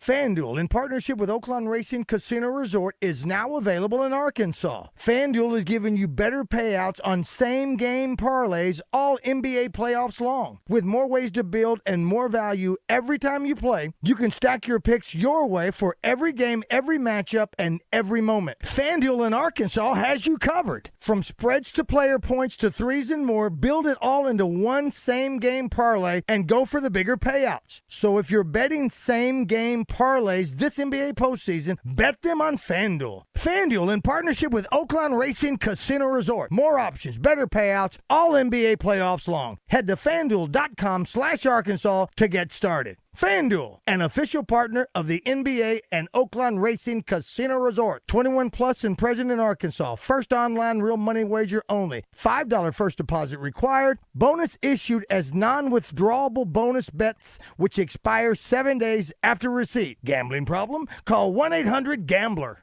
We got the big deals at the Big Lot. People have always asked me how we get such great inventory. Here at Alcoa Road in Benton, the Big Lot, Chris Crane, Dodge Jeep Ram. It's simple. We use the latest technology to scour auctions across the country to bring us the best of the best. This month only, we're doing sales tax paid on every pre-owned vehicle here at the Big Lot. Sales tax paid? Sales tax paid at the Big Lot. Chris Crane, Dodge Jeep Ram on Alcoa Road in Benton.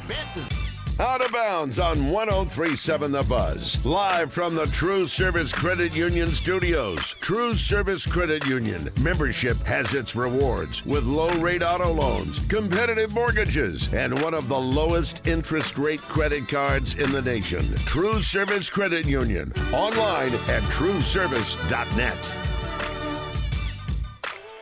If anyone asks, tell them you listen to Out of Bounds with Dave and Sully on 103.7 The Buzz.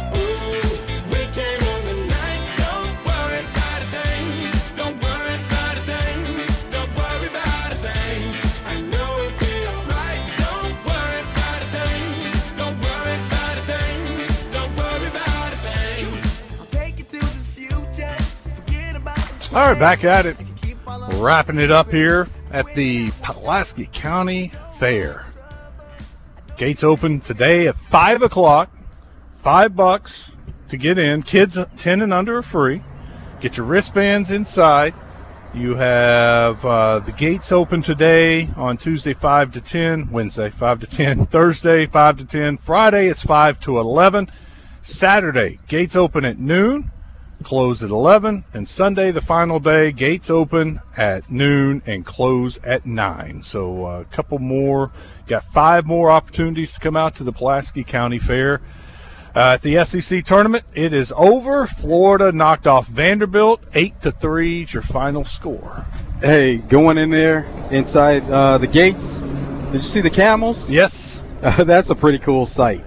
Started to hop up on one of them, but nobody was around. I was like, what if that thing starts going crazy? I'll just stay over here. They look pretty calm, though. Yeah. My luck, though. They don't like a big, tall guy on them. Used to kids. So I stayed away. Hey, on Bet Saracen, check out Live Now. Got a few games going on, some MLB games. Rangers, Rockies, Giants, Diamondbacks, where there was a walk-off in that game last night. And also Mariners, White Sox. So got a few Live Now games going on that you can check out on Bet Saracen. How the Rangers doing? Rangers are in a 4-3 game. They're losing 4-3 Rockies. And let's see where they are in the game. They've been hitting the ball well. They scored 10 last night, like you said. They had double digits against Houston down there, so their offense has been coming along. Their pitching's carried them all year. Top of 6th inning. So okay. They got time. They got 4 more innings to go score some runs and try to pick up a victory. That's what I hope for Arkansas tonight, man. I hope they obviously I want the pitchers to do well, but I want to see those bats just keep hitting like they've been doing and take some of that into the postseason.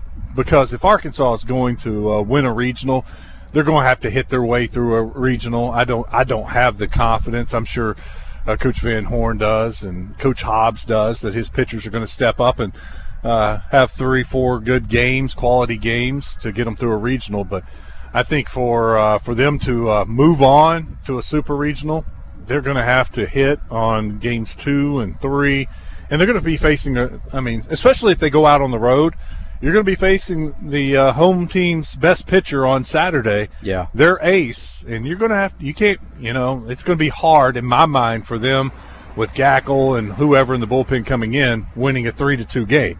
You're going to have to score 6-7 runs to win that game too. And then in game 3, who knows who's going to be going for Arkansas. You're just hoping somebody comes in and gives you some quality outs. That's when you got to go up and hit the ball throughout the entire game and put up maybe double digits and win a 10-8 game. Those game 3s become more bullpen games anyway, so they know what the situation is. They just have to execute. Hey, Todd, Randy's been coming in and sitting in with us on the final segment to tease drive time. If he comes in, will you let us know? He is not here yet, so I suspect he will not be. No, it's not happening today. All right. My phone died. Where are we? What time is it? It's coming right up on 3:57, so you got about 40 seconds before your music hits. We got some time. All right. That's a bad feeling when your phone dies. Your phone dies, Wes. What are you, 10? I know. Hey, that's a classic Justin Akery line. But that's what I think of when their phones die. I'm like, my kids' phones always die. Yes. I don't even know. I must have not charged it well last night. This is very odd for it to die this soon in the day. I'll have to get to the car and charge it on the way home. But on the way home, I'm listening to Phil and Bubba. I'm listening to the pregame show and getting started, getting ready to go. I'm getting to the house right at 4:30 and watching some Razorback baseball today. And hopefully we'll have some Razorback baseball on Friday. And depending on the weather, maybe a short show for us. I think that game's supposed to start at 3, so post-game show at 2:30. We'll squeeze everything in an hour and a half.